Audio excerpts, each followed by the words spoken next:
Hamlin is the race leader off of turn number 2, headed down the backstretch for the first time. Kyle Larson has settled into the second spot. Here is Ross Chastain under fire from Chase Briscoe. They'll run side by side for third. Here's Chase Briscoe. He'll dot up the low lane coming out of turn number 4. They race wheel to wheel to the main straightaway. That allows Denny Hamlin and Kyle Larson to get away with the lead and second. They're double wide for third and for fifth. Chase Briscoe to the inside of Ross Chastain. That's the battle for third and fourth. Right behind them, it is Ryan Blaney to the inside of William Byron. Blaney trying to stay with William Byron as those two drivers battle for fifth. Blaney has a fender to the inside of William Byron going into turn 3. They remain side by side for that spot. Still side by side for third. That's Briscoe and Chastain. Outside of first and second, everything essentially is side by side as everybody dices for the opening lap real estate that they need. Things begin to settle down now from third on back. Chase Briscoe has won that battle for third. Ross Chastain gives up the ghost, slides back in line across the nose of Ryan Blaney. Then it's William Byron and Christopher Bell. Behind Christopher Bell is the Tyler Reddick Toyota Camry. Then behind Reddick is Austin Cindric. Behind Cindric, two drivers going at it wheel to wheel into turn 3. That is the machines of Zane Smith and Chris Buescher. There was a lot of talk before this race started about that second lane really needing to come in and get real racy up there. Guys, I got to tell you, I'm already seeing that second lane, cars running side by side. Some of them are making some passes up there. This racetrack is far from a single lane racetrack right now. I mean, the fastest way around right now is probably right on the bottom, but that top lane is looking pretty racy to me. I talked to Kyle Larson before this race started.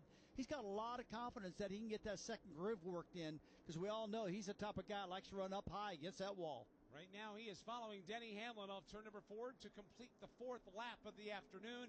It's a two-car breakaway. Hamlin and Larson up front. They've got about 7, maybe 8 car lengths in hand over Chase Briscoe, who's broken away by a similar gap over the Ryan Blaney machine that rides in fourth. Fifth is Ross Chastain.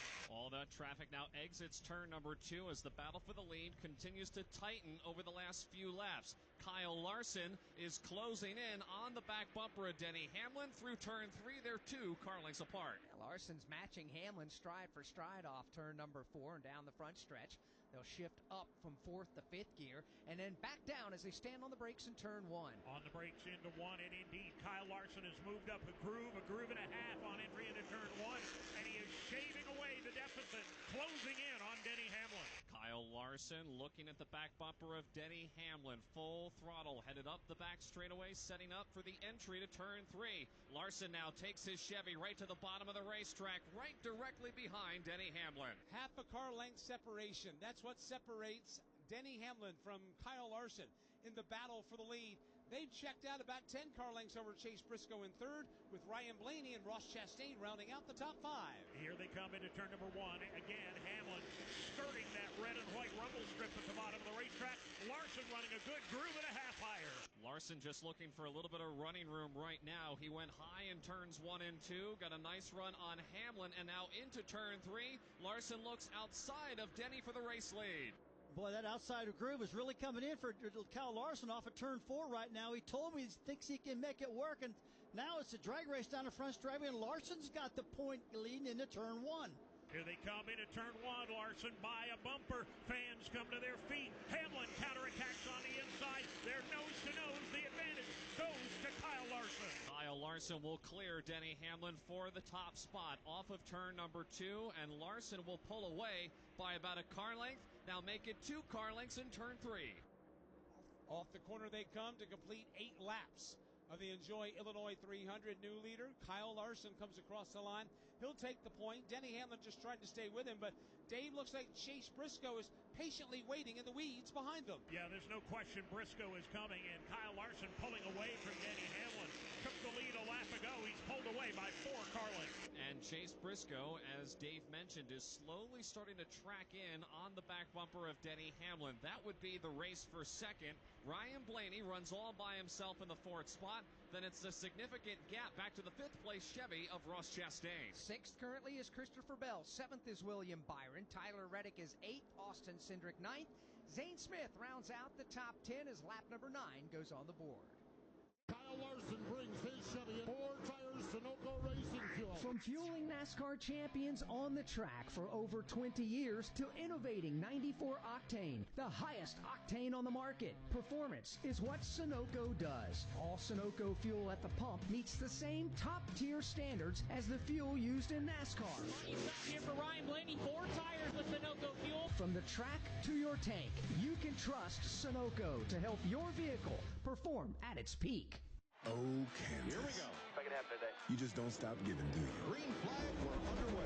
The closest finish in NASCAR Cup Series history. Finish, boy. Close to downtown, amazing campgrounds, 3 NASCAR races in one weekend, and it's the playoffs. You guys can't drive. Now you're just showing off. But we're not mad. In fact, we're looking forward to it. NASCAR Playoffs Weekend at Kansas Speedway, September 26th through the 28th. Get your tickets now at kansasspeedway.com. The only thing that's changed at the front of the field is the gap between the back bumper of race leader Kyle Larson and the front bumper of second place Denny Hamlin. It has gotten significantly larger. Larson has driven away by nearly 1 full second. Hamlin now falling back into the clutches of his teammate Chase Briscoe for the battle for the number 2 spot. 34 to go here in the opening stage from Worldwide Technology Raceway. This is the Motor Racing Network, the voice of NASCAR. Motorcycle, boat, or RV taking up space? Put it to good use by donating it to the NASCAR Foundation. Proceeds help fund medical resources for children in our racing community. Your wheels can heal. Call 844-NASCAR-9 and we'll come tow away your vehicle for free. The process is quick and your gift is tax deductible. Call 844-NASCAR-9 to donate your vehicle to the NASCAR Foundation today. Your donation will help our children survive and thrive. Hey guys, Corley Joy here. Make sure you catch Stag and Pennies on all the NASCAR platforms each week. We talk to some of our greatest drivers, winners, relevant stories. You never know who's going to show up. Hall of Famers, everything. And you're going to get the best race highlights, the best content, the best scanner audio, the best reactions, and by far the best pit road breakdowns of any other podcast. Corey, where can they hear us? You can find us on NASCAR on Tubi, SiriusXM Channel 90, wherever you find your podcasts, or on YouTube. Go check us out.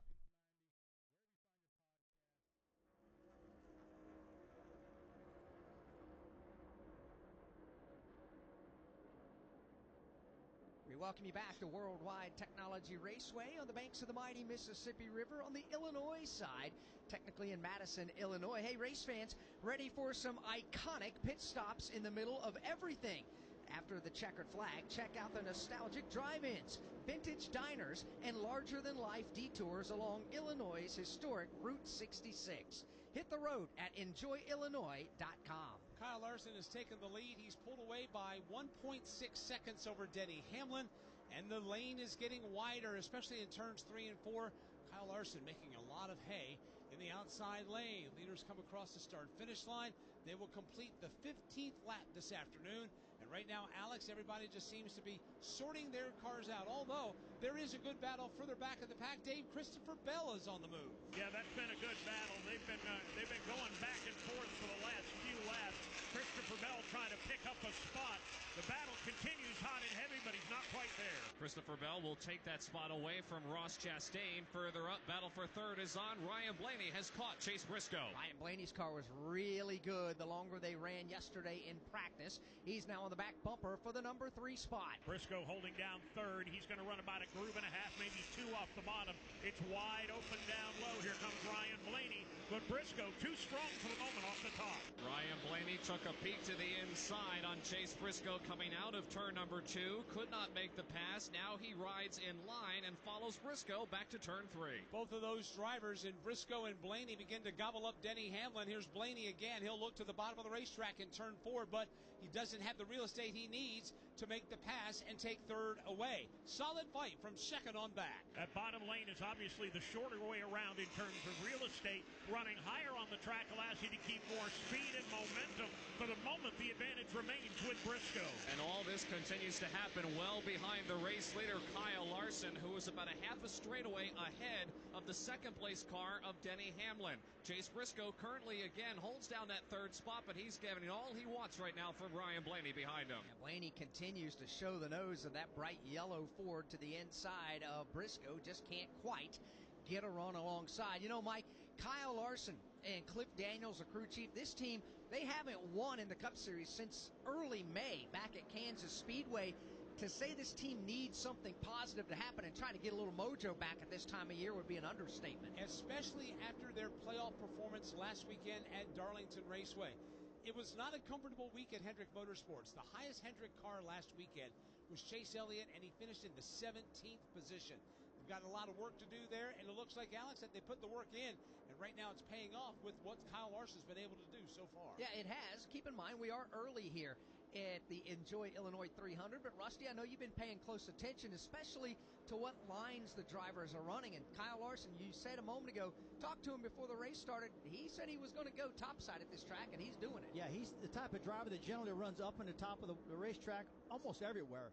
And this is working out really good for him right now. I'll tell you what, guys, I'm really surprised. I mean, he is so much faster than anybody right now. That last time by, 33.36 seconds compared to second place, a 33.62. Folks, that's a lot of speed in racing terminology. And you can see out the window right now from our broadcast perspective up here at Gateway that he is just checking out on the field right now. It's really fast, that car is. He's got over a half a straightaway on the second place car at Denny Hamlin right now. Right now, Kyle Larson comes off turn 4 to lead his 15th lap of the 21 that have been run so far. Looking further back, Kyle Busch on the move. He's gained 5 spots since the dropping of the green flag. Brad Keselowski on the move as well. Alex, we're starting to see some drivers that perhaps maybe were buried deeper in the field, but they are starting to advance using all the lanes that we're seeing in use right now. If drivers are climbing the leaderboard, that means others are going the wrong way, including Austin Dillon, who's given up 12 positions since the drop of the green flag. Shane Van Gisbergen has lost 6 spots. A.J. Allmendinger's given up 5, and Alex Bowman, playoff competitor, he was the deepest starting playoff driver in today's race. He's going the wrong way as well, losing positions here in these opening 22 laps. Talked about how Kyle Busch was moving up the leaderboard. He's got a good battle that he's involved in right now with Ty Gibbs and Chase Elliott. They come out of turn number 4. They are racing for 17th, 18th, and 19th, respectively, off the end of the front straightaway. Into turn number 1, that's been a pretty good battle. Kyle Busch had a good weekend last weekend, rebounding from some early issues. Ty Gibbs still looking for that first win. Chase Elliott trying to rebound after an off afternoon and evening for the entire Hendrick Motorsports fleet. This trio races their way into turn number 3. Kyle Busch in his black Chevy goes 2 lanes off of the bottom. Ty Gibbs looks low off the corner. Ty Gibbs in that blue and white Sirius XM Toyota. They had to change brake rotors on that car earlier today. They found a crack in one of their brake rotors. Rusty, and we talked about that here at this racetrack. Brakes are important, and you really abuse them here. Oh, especially down in the turn 1, Alex, as we talked earlier. Boy, if you have a cracked brake rotor and you found that out, that's a right decision to get that thing off right now, because if that brake rotor blows up going into turn 1 at that high rate of speed, I mean, it can be disastrous. Because when you have a broken brake rotor, they don't just break a little bit, they just flat explode when they're done working. Right now, Kyle Larson's lead is up to 4.6 seconds. 24 laps are complete. So I just switched to Straight Talk Wireless. Uh-oh, we just ran out of gas. Great, gives us time to watch the race.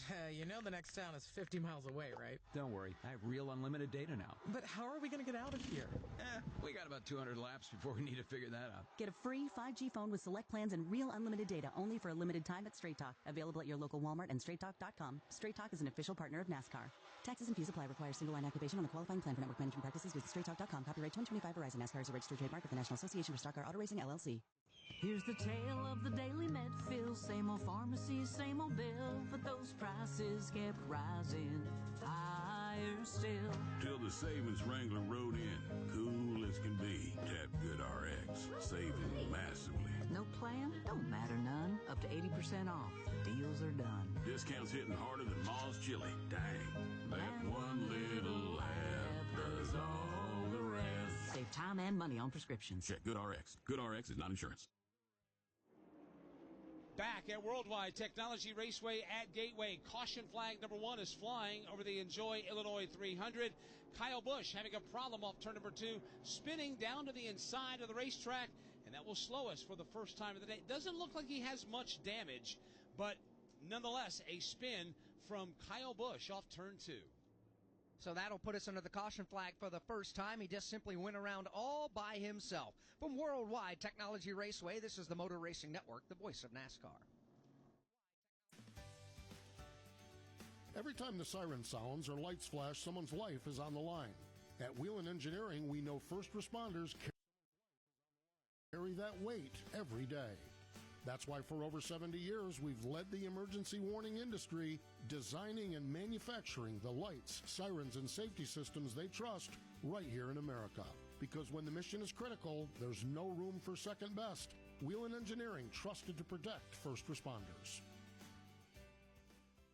Warning, this product contains nicotine. Nicotine is an addictive chemical. Black Buffalo products are intended for adults aged 21 and older who are consumers of nicotine or tobacco. Hey, it's Ryan Blaney, 2023 NASCAR Cup Series champion. If you know me, I did Black Buffalo Long Cut. Black Buffalo is America's only credible spokeless tobacco alternative. Black Buffalo was established in America in 2015, and it dips just like the real thing, without the tobacco leaf or stem. You can find Black Buffalo at thousands of retailers across the USA near you.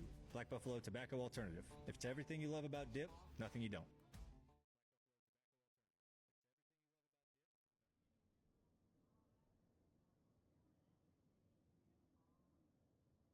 We worked the first caution flag of the Enjoy Illinois 300 for the NASCAR Cup Series after Kyle Busch went for a spin up off of turn number 2, just lost the back end of that Rebel Bourbon Chevrolet. Later on today, we will select the Xfinity Mobile Reliable Performance of the race. Xfinity Mobile provides incredible value on the most reliable nationwide 5G network to keep you connected to NASCAR wherever you are. Learn more at Xfinity.com/mobile. Looking down on the pit lane, everybody's getting all limbered up. We're seeing tires on the pit wall. This will be the first time that these teams will come down for service. These stops will be taking place at lap 29, so everybody will have a chance to come down and basically make an adjustment if they need to, change the Goodyear Racing Eagles, put some Sunoco racing fuel in their cars, and we'll see if we have any problems, because remember, pit road mistakes have been prone here in the opening of the playoffs after last week. Yeah, we will, and we'll see if everybody elects to come in or not as well. We're only going to be down to 16 laps to go in this stage. For those playoff drivers, points are valuable, but based off of what we saw in practice, these tires give up about anywhere from 0.3 to a half second over a 20-lap run, and it looks like indeed some are coming to pit road. Kyle Larson, the leader, is going to come in. Hamlin stays on the track. Looks like Briscoe, Blaney, Bell, Chastain are going to stay on the track. So this is going to be split across the board here as the leaders work the access road. Coming to pit road as Chris Wilner patiently awaits the first car to hit his mark. Kind of a split strategy play, Alex, here with this caution. A lot of teams discussing whether to stay out or not. It was going to be monkey see, monkey do. A lot of the leaders on my end of pit road stayed out, but William Byron taking this opportunity to hit pit road to the attention of his Hendrick Motorsports crew. Said really struggling with the rears in turns 3 and 4. Rudy Fugle going to make an adjustment here. 4 tires Sunoco fuel. Zane Smith running in the top 10 was in. 4 tires and fuel, as well as Ryan Preece. Also Brad Keselowski and Alex Bowman having to play some strategy here at this yellow. Steve Post. Tyler Reddick is in. He's getting 4 tires Sunoco racing. Wallace is in. There goes Kyle Larson. Kyle just a little bit free. Looks like a fuel-only stop for Shane Van Gisbergen as he tries to get some track position. These pit stops here midway through stage number 1. That trip to pit road presented by Jack Links Duos. Craving something bold? Try new Jack Links Duos. 2 jerky flavors in 1 pack. Original and teriyaki, jalapeno and mango, or buffalo style and ranch. Grab your favorite in the snack aisle today.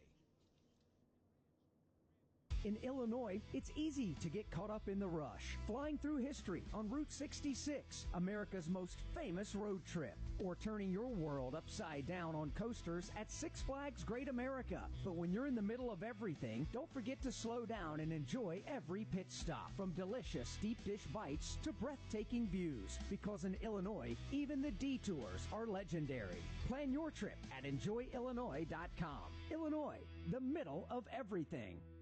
We're at the start-finish line. William Byron on pole position. Green flag is out and we're racing. We're in the turn. Here to the inside comes Kyle Larson. He and Hamlin bump. We're on pit road. 4 tires Sunoco racing fuel. The race off from pit road is Denny Hamlin.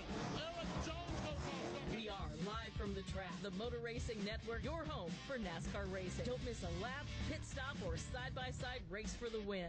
Listen to all the play-by-play action on your local radio station and MRN or NASCAR.com. Sure enough, after this round of pit stops, a playoff driver having a problem on pit road. We'll document it next. From Worldwide Technology Raceway, this is the Motor Racing Network, the voice of NASCAR. This is what being a NASCAR fan is all about. Win at Talladega. Singular history and tradition. Thank you, everybody, for coming out. And triple-header playoffs action to ratchet up the stakes. Throw in a can't-miss concert, and you've got more than a race. You've got Talladega. NASCAR Playoffs Weekend at Talladega, October 17th through the 19th. Get your tickets now at TalladagaSuperspeedway.com. Ticketmaster, the official ticketing partner of NASCAR.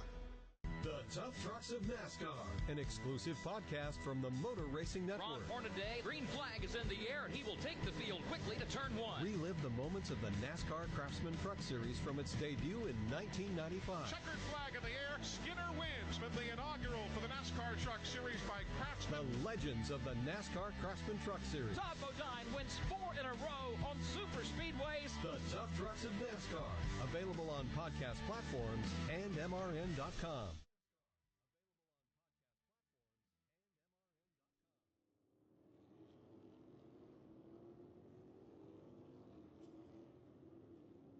Welcome back to Worldwide Technology Raceway, presented on MRN by Progressive Insurance.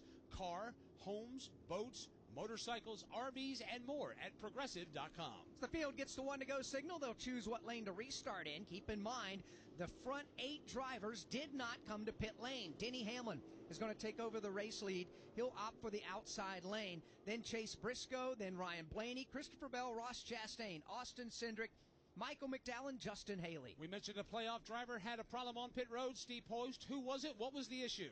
Tyler Reddick had an issue and looked like he had a loose wheel on his car. He pitted into Denny Hamlin's pit box. Crew worked on it. It looked like it might have been the right rear tire, maybe a right front tire, it looks like, was loose on it, and they brought the car down, making sure that the tires, left side tires, they made sure the left side tires were tight on Tyler Reddick's car and Denny Hamlin's box and sent him down. But again, that will be a penalty for pitting outside of their pit box. And he's going to be at the tail end of the field. Some work to do for a playoff competitor in Tyler Reddick as the green flag goes back in the air. Brett Dalton on top of the flag stand today. Denny Hamlin leaps out in front, and he'll lead the field to 1. Chase Briscoe in the second spot. Maybe not for long, though. He drives it deep to the outside lane. He's going to drive around Denny Hamlin.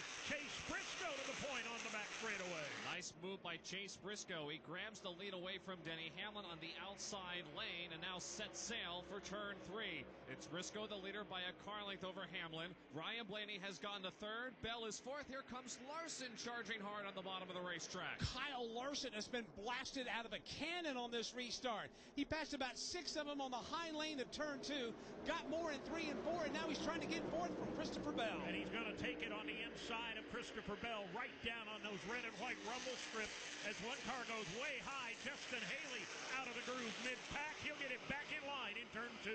Everybody keeps it straight and pointed in the right direction. Up the back straightaway, racing to turn number 3. Larson has been able to move around Christopher Bell for the 4th spot. Now Larson is going after Ryan Blaney for 3rd. Well, it's going to be interesting to see how these tires level out, but right now, those 4 new tires that's on Kyle Larson's car are flat getting it done right now. The rest of the competitors have got to be thinking, man, I needed to come down pit road and put 4 on. This guy has already made it from where he restarted all the way up to 3rd right now, and it's just chewing him up. He's doing it inside lane. He's doing it outside lane. Next time by, 10 to go in the opening stage. The field heads to turn 3. Randy's racing into turn 3 is Briscoe, again the race leader, running about 2 lanes off of the bottom of the racetrack. He can't shake Denny Hamlin. Denny Hamlin trying to dive down to the bottom of the racetrack. He'll do it in turn 4. Didn't find the real estate he needed, but he is all over the backside of Chase Briscoe. Ongoing battle for the lead. If Denny's got to move, he better make it in a big-time hurry because here comes Kyle Larson. Denny goes to the outside in turn 2, opens the bottom up. Larson right there on his back bumper. Trouble, turn 2. Josh Berry is around. For the 2nd week in a row, Josh Berry comes to grief in turn 2 right in front of you, Dave. Berry has parked it up against the outside wall. He's got damage on the left front corner. Try to get that's not going to be good at all. No, the left front tire and wheel are basically amputated from the car. Still basically just a little bit attached, but laying flat on the ground instead of rolling. Josh Berry's got major problems on the Wood Brothers Ford. And that'll put us under the caution for the second time in today's race. The post-career day press conference, brought to you by Progressive. Anthony, can you tell us what happened during career day? I'm a biomedical researcher. The kids just weren't impressed. How did you feel when your son called in the backup? Embarrassed, and I knew it would be a fireman. It's always a fireman. It's cliche, but a crowd favorite. He had an axe and everything. I can't compete with that. And will the fireman be helping your son with his science fair project? Hope not. I'm literally a scientist. Like it or not, sometimes you need a backup. That's why there's Progressive to protect your home and auto. Progressive Casualty Insurance Company affiliates and other insurers. Not available in all states or situations. One last exhale. Fitting, isn't it? The final shot at the Championship 4 comes down to a track that's been here from day one. Martinsville. Close quarters, tight corners, and a fan experience that brings you so close to the action, all of the mayhem will be right at your fingertips. NASCAR Playoffs weekend at Martinsville Speedway, October 23rd through the 26th. Get your tickets now at martinsvillespeedway.com. Ticketmaster, the official ticketing partner of NASCAR. Josh Berry with the wrecked race car dragging the left front goes to the NASCAR Cup Series. Oh, he's going to drive right through the garage area. They're going to work their way back around and try to find a place to park the car. Will they park it behind the hauler, or are they going to try to fix this thing? Time will certainly tell. Looks like they're going to go right to the repair shop there in the middle of the garage area. NASCAR officials are going to surround this, and for the second week in a row, Josh Berry comes to grief in turn number 2, just a different racetrack. From Worldwide Technology Raceway, this is the Motor Racing Network, the voice of NASCAR. I'm Kyle Petty, and I want to tell you about a place that's near and dear to my heart, Victory Junction. It's a year-round camp that gives kids with complex medical and physical conditions life-changing experiences that are fun, empowering, and always free for families. Please help Victory Junction support kids who need it the most by getting involved today. Whether you know a child who could benefit, want to volunteer, or join our team, you can be a part of something truly special. Learn more by visiting victoryjunction.org. Get ready to rev your engines, NASCAR fans. The thrill, the speed, the action. You can now experience it all for free on the NASCAR channel on Tubi. All-day access to NASCAR action, streaming classic moments, iconic rivalries, and behind-the-scenes stories from the greatest drivers. Best of all, it's completely free. Stream anytime, anywhere on your favorite fast platform. No fees, no strings, just NASCAR. Find the NASCAR channel on your streaming device and start watching today.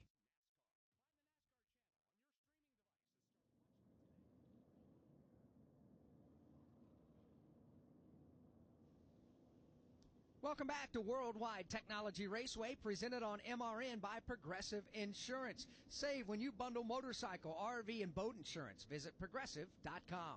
We're under caution flag number 2 of the afternoon. Came out when Chase Elliott got into Josh Berry, turned him around, and Rusty, we have a chance to take a look at that on NASCAR TV. That taps into one of your Progressive keys to the race today. Well, I said don't get into turn 1 and crash, and that's what they did. They crashed. And it looks like the 9 car got in awful deep, just went up the racetrack just a little bit, maybe 2 or 3 feet, and got right into the left rear quarter panel of Josh Berry and just took him right out. But I almost want to call it a racing thing because I watched several replays in that, and it, the first one I saw, it looks like he just went right up the racetrack into him. Second one, not so much, So it was just a racing incident, but they crashed in turn 1. And that's what you don't need to do. No, not a bit. So while Josh Berry gets out of his battered Ford down there in the NASCAR Cup Series garage, Brad Keselowski, Chris Wilner's on the pit lane. He is, and Alex, it's because he feels like he hit the wall there trying to avoid the accident scene that brought out this most recent yellow. So just checked in with the team. They brought Brad down. They were concerned a possible bent toe link on the right rear. So they opted to bring him down, take a good look at it. They were already kind of back in traffic and make some adjustments, and Brad now just being sent out back on the racetrack. So a precautionary check for a possible bent toe link, but so far they feel like Brad's okay to continue. So Brad Keselowski pitting at lap 39 as cleanup is just about buttoned up in turn 2. Josh Berry has climbed from his race car. We'll hope to get a word with Josh. But what a disappointing start to the 2025 playoffs. Of course, last weekend at Darlington, the car snapped loose on him in turn 2. Now he got collected by Chase Elliott turn 2. as we sit at the moment, Josh continues to be last on the playoff leaderboard. Instead of the 19 he was behind coming in, he's now minus 44 heading into Bristol next weekend. Yeah, this is going to put them so far behind the 8-ball. I think they're going to need a bridge to shoot over top of it. But, you know, when you look at with this restart coming up, there'll be just a handful of laps to go. We got 5 to go this time by. So at best, there'll be 4 to go in the opening stage. Keep in mind, Kyle Larson, who is third, is on fresh tires compared to Chase Briscoe, the race leader, and Denny Hamlin second. And what we saw just a moment ago on that last restart, Larson's car was hooked up on those fresh Goodyear Eagles and could drive it anywhere he wanted. He used the outside lane on the restart, passed about a half dozen cars, and then got about 3 or 4 more in turns 3 and 4. And that's a good point. He is on fresher tires. Matter of fact, 29-lap fresher tires over everybody else. Briscoe and Hamlin have yet to come to pit road. Blaney, Bell, Chastain, Cindric, McDowell, they have not come to the pit lane either, and everybody else has. So right now the field is getting a 1-to-go signal. We will get the green in this stage with 4 to go. I'll be curious to see, Alex, if Chase Briscoe and Denny Hamlin can keep Kyle Larson behind them. Well, Briscoe, as they choose what lane to restart in, Briscoe goes to the outside lane. Hamlin will go to the bottom of the front row, but Kyle Larson elects to go topside. And what we saw in that last restart, he took her 3 wide on the outside lane and passed 8 or 9 cars in the first set of corners on that last restart. I think Kyle Larson setting himself up to try to pull off the same maneuver. Yeah, this is going to be a good restart right here. I mean, remember, we're in playoffs right now, and these points are very, very important. What do we got? About 4 laps to go before this stage 1 is over. So I bet everybody's going to be coming to the gearbox like they're on a qualifying lap right now. Well, if I'm Chase Briscoe, I'm making that Toyota awfully wide on that outside lane to make Larson work for it and really take him up the racetrack, because if he gets there and gets that quarter panel up alongside Alex, he's going to be gone. This is going to be a tough restart for the front row. It is. By the way, the beneficiary of the free pass and now back on the lead lap is Kyle Busch after he put us under the caution back on lap 26 with a solo car spin. Off turn 4, into the restart zone they go. Green flag goes back in the air, and we're racing again. 4 to go in the opening stage. Out in the outside lane, it's Chase Briscoe pulling the field. Briscoe gets the lead down the front stretch and into turn number 1. And as expected, here comes Kyle Larson. And as predicted, Briscoe will move up the banking to shut off the advances off turn 2. Briscoe is the leader, but here is Larson side by side with Denny Hamlin for second. Larson up on the outside lane. Hamlin down on the bottom side of the racetrack. They remain wheel to wheel for the runner-up spot. Kyle Larson not as potent on this restart as he was the last. He is now battling with Denny Hamlin for second as Chase Briscoe now has gotten away. 3 laps to go in stage number 1. They're double wide in the top 10. Dave, there's a scrum for about 12th, 13th on back where they're 3 wide. They are 3 and maybe even 4 wide back that far in the pack. Closest battle to the front is the battle for second. Kyle Larson still trying to make the move. Kyle Larson now has been able to clear Denny Hamlin. Hamlin trying to rebound and go back after him. Further behind, William Byron pulls a fender to the outside of Ryan Blaney. Yeah, it's a hornet's nest back there. 2 laps to go now here in stage number 1. In Chase Briscoe's rearview mirror is a bright blue hood in the form of Kyle Larson. It took him a minute to get by Denny Hamlin and pick up the battle for the lead, but Larson is there now, looking to the outside at the exit of turn number 2. Chase Briscoe leads him by half a car length. Kyle Larson got a nice run off of turn number 2, and he is starting to bear down on Chase Briscoe. Into turn 3, Larson goes low. Briscoe drifts a little bit high. They work their way out of 4. Bottom lane wide open for Kyle Larson, and he's there. Side by side for the lead. Final lap of stage 1 here at Worldwide Technology Raceway. Larson on the inside. Briscoe crowds him down. Now we'll move up the track to try and find some momentum.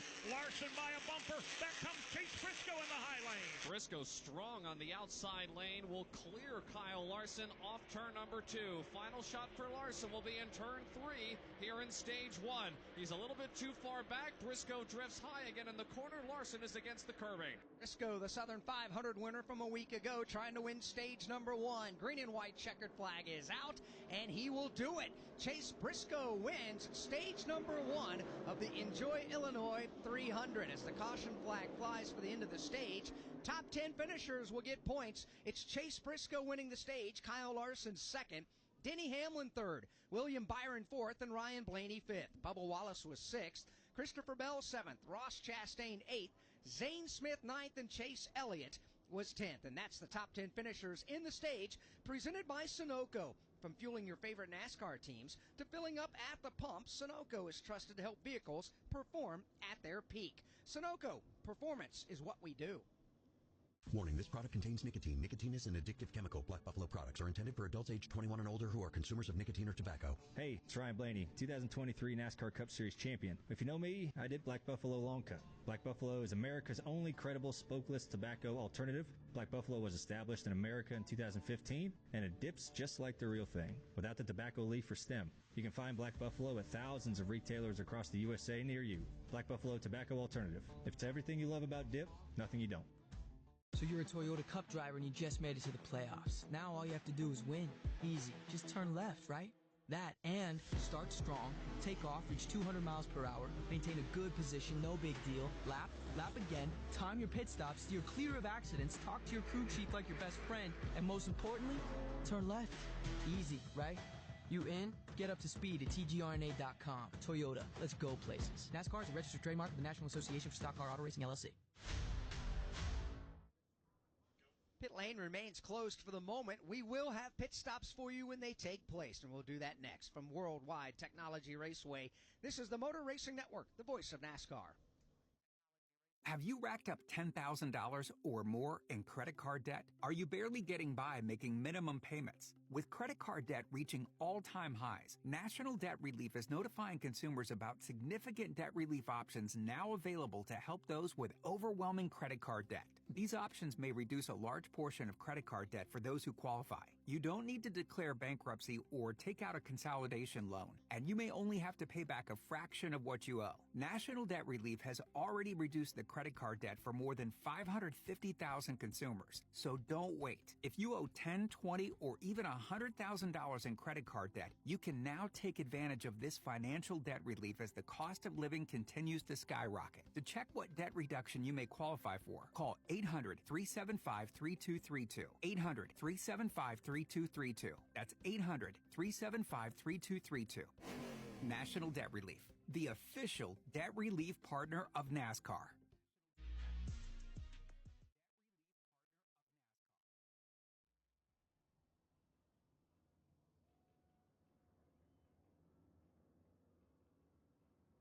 The Whelen Engineering green light to drivers left at the entrance to pit road is on, and pit road is open as expected. Some drivers elect to come in who did not pit back on lap number 29, while others are going to stay on the racetrack as the field works their way through turns 3 and 4. Leading the way on the pit lane is Chase Briscoe, and Denny Hamlin, among others, now make their way off of turn 4, 40 miles per hour. That is the pit road speed. Let's cover the Christopher Bell stop. Christopher Bell, to the attention of his crew, came on the radio after the stage end and said, I need to be free. I'm going to be buried in traffic. The focus of the adjustment's going to be on turn number 4. It's going to be 4 tires, Sunoco fuel. Race stage winner Chase Briscoe is in. Crew already working around to the left side. 4 tires and fuel. He said, I'm snug in 3 and 4 with the right rear. I don't have any trust in it. They make an air pressure adjustment. 4 tires and fuel. Steve Post. Ross Chastain is in a little tight in the center of the corner. He needs better drive off from turn number 2. 4 tires adjustment on that automobile. Also into the attention of the crew is Denny Hamlin. He's also fighting a tight condition. Chassis adjustment on Denny Hamlin's car. 4 tires and Sunoco Racing fuel. And, well, a third driver that's tight on both ends of the racetrack. Ryan Blaney was in. He gets 4 tires and Sunoco Racing fuel as well. These pit stops, lap number 48, the end of stage number 1. Chase Briscoe first off of pit road, followed by Denny Hamlin, Christopher Bell, Ryan Blaney, and Ross Chastain. Not a lot of drivers pitting. The drivers that did not pit back on lap number 29 came down for service right now. We mentioned Josh Berry brought out caution flag number 2. Josh is with Chris. And he is out of the care center, Mike. Josh, obviously this is disappointing. 2 straight playoff races. Walk us through what happened there in the corner. Yeah, I mean, it was definitely a chaotic restart there, kind of mid-pack, and got checked up a little bit behind the 38 and the 22. Obviously, trying to give Joey some space there for sure, and yeah, Chase got a run and kind of threw it in there late. Looked like he got loose and just slid up into us. So, obviously, I don't think that was anything intentional. Just unfortunately, we were on the receiving end of it. But at the end, work Monday and try to be better for Bristol and see what we can do. Yeah, what is the mindset going into Bristol? A must-win situation after a couple of tough opening races.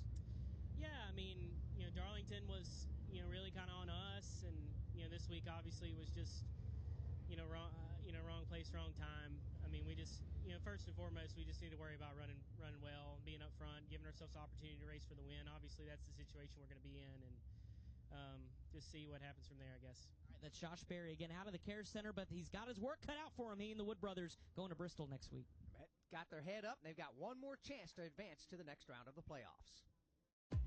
If you're 55 or older and into that whole saving money thing, T-Mobile has an exclusive phone and internet bundle just for you. Right now, get 2 unlimited phone lines plus 5G home internet for just $30 each per month with autopay, plus taxes and fees.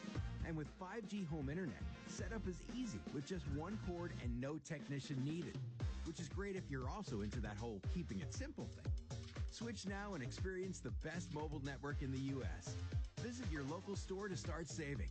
T-Mobile, it's better over here. Based on analysis by Ookla of Speed Test Intelligence data Q4 2024 to Q1 2025. Ookla trademarks used under license. Unlimited on our network. Customers on voice plan may notice speeds lower than other customers and further reduction if using more than 50 gigs a month due to data prioritization. Video streams and SD on this plan. Home internet pricing after $20 a monthly bill credit plus $5 per line without autopay. Debit or bank account required. See 5G device coverage and access details at T-Mobile.com. From Worldwide Technology Raceway, this is the Motor Racing Network, the voice of NASCAR.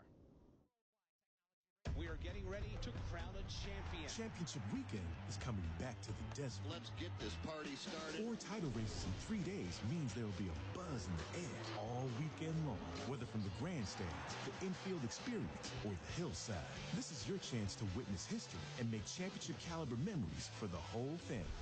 NASCAR Championship Weekend at Phoenix Raceway, October 31st through November 2nd. Get your tickets now at PhoenixRaceway.com. Ticketmaster, the official ticketing partner of NASCAR. Jeff Gordon wins the Daytona 500. Jeff Gordon's rise to one of NASCAR's all-time greatest drivers was one like no other. Relive Jeff Gordon's journey to the NASCAR Hall of Fame with the exclusive MRN podcast, Jeff Gordon, A Colorful Career. 93 Cup Series wins, 4 Cup Series championships, and 3 Daytona 500 wins. A career rivaled by few others. Check out MRN's Jeff Gordon, A Colorful Career on podcast platforms and MRN.com.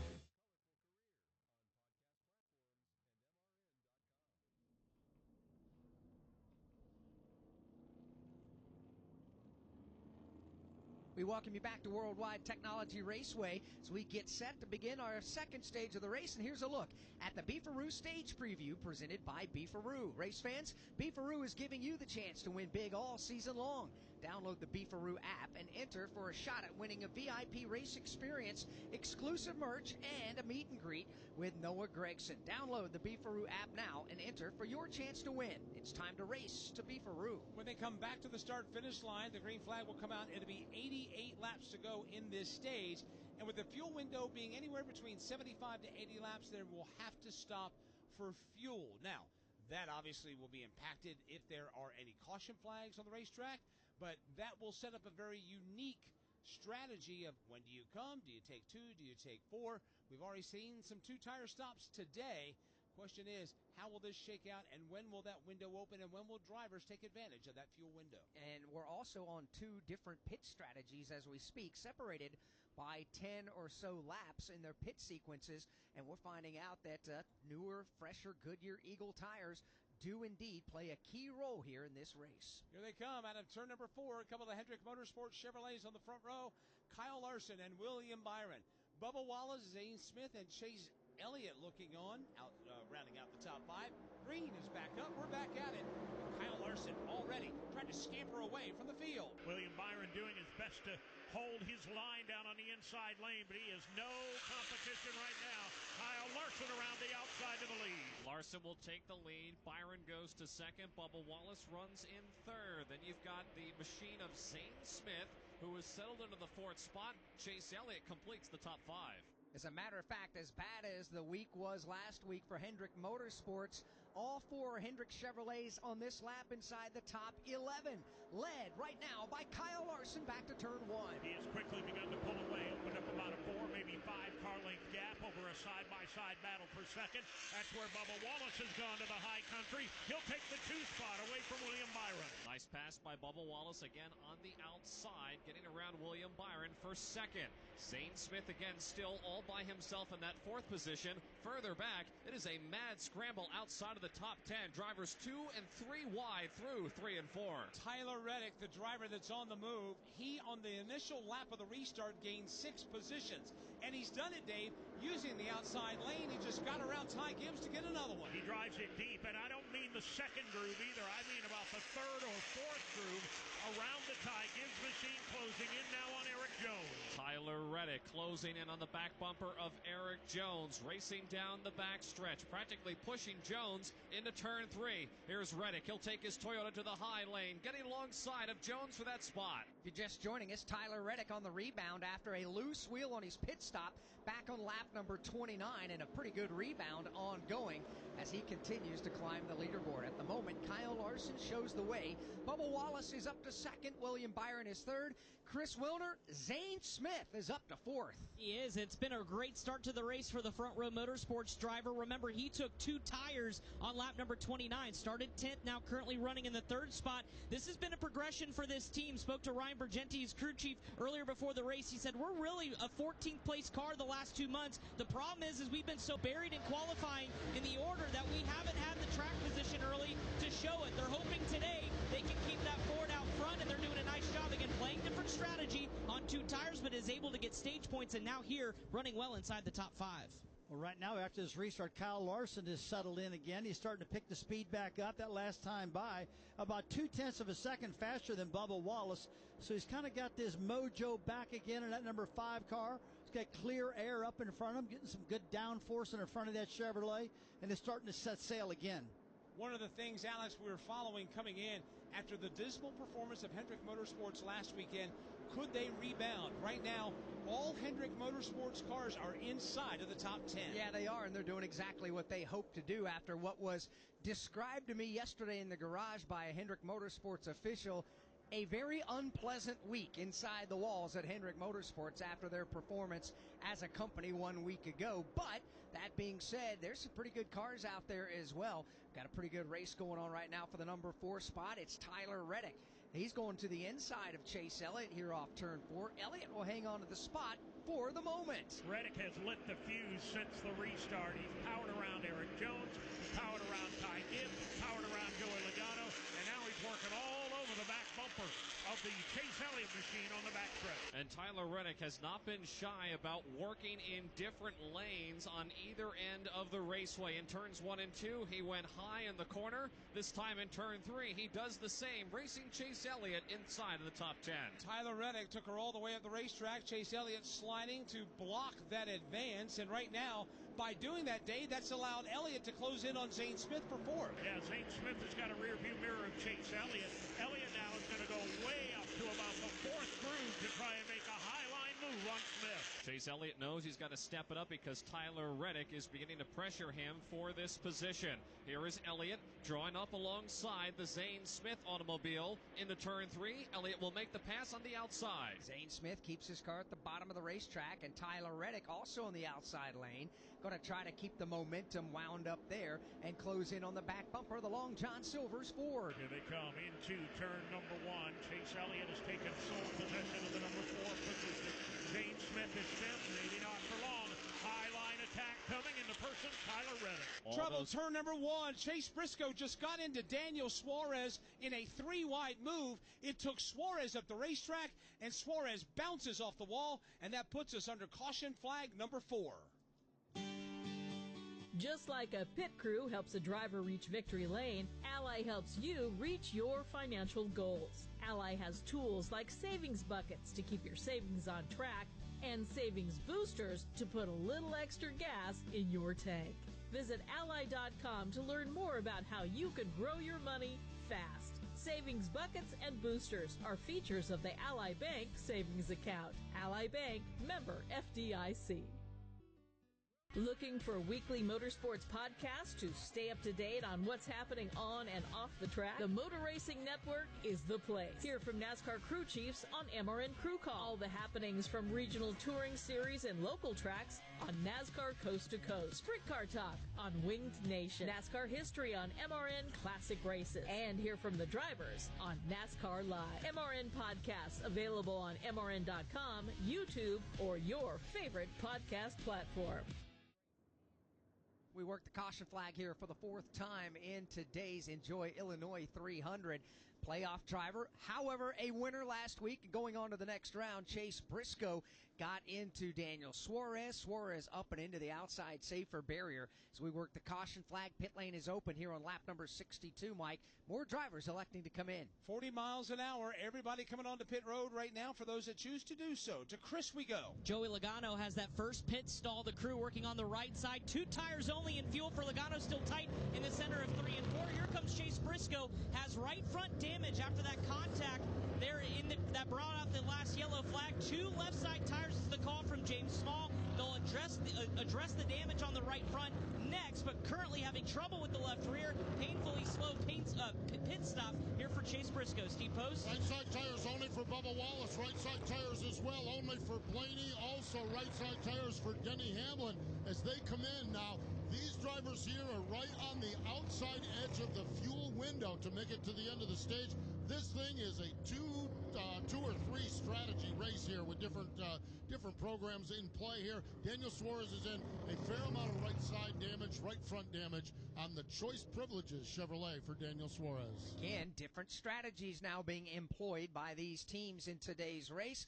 Some elect to come to pit road, as you heard. Others will stay on the track, and we'll reset the running order for you when we come back. From Worldwide Technology Raceway, this is the Motor Racing Network, the voice of NASCAR.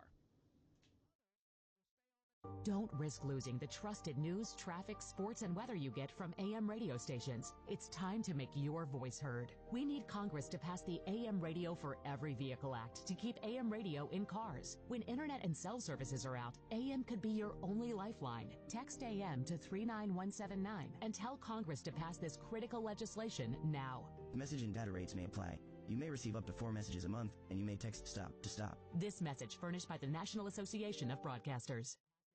NASCAR fans, the time is now to turn your love of racing into free tickets, merchandise, VIP experiences, and much, much more. Rack up fan rewards points by watching races at home, playing fantasy, completing challenges, and visiting tracks. Then redeem your points for epic prizes. You are in the driver's seat. What are you waiting for? Sign up for the free NASCAR Fan Rewards loyalty program today at NASCAR.com/fan rewards.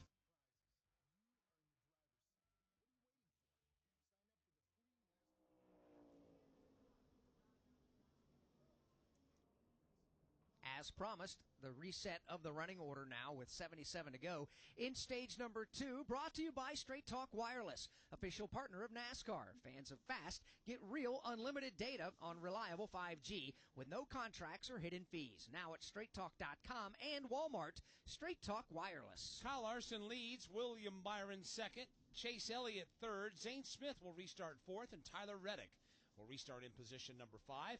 Eric Jones having another good run today. He's in 6th right now, with Carson Hocevar in 7th, A.J. Allmendinger in 8th, Christopher Bell 9th, and Shane Van Gisbergen is 10th. Bubba Wallace is 11th. Joey Logano is 12th.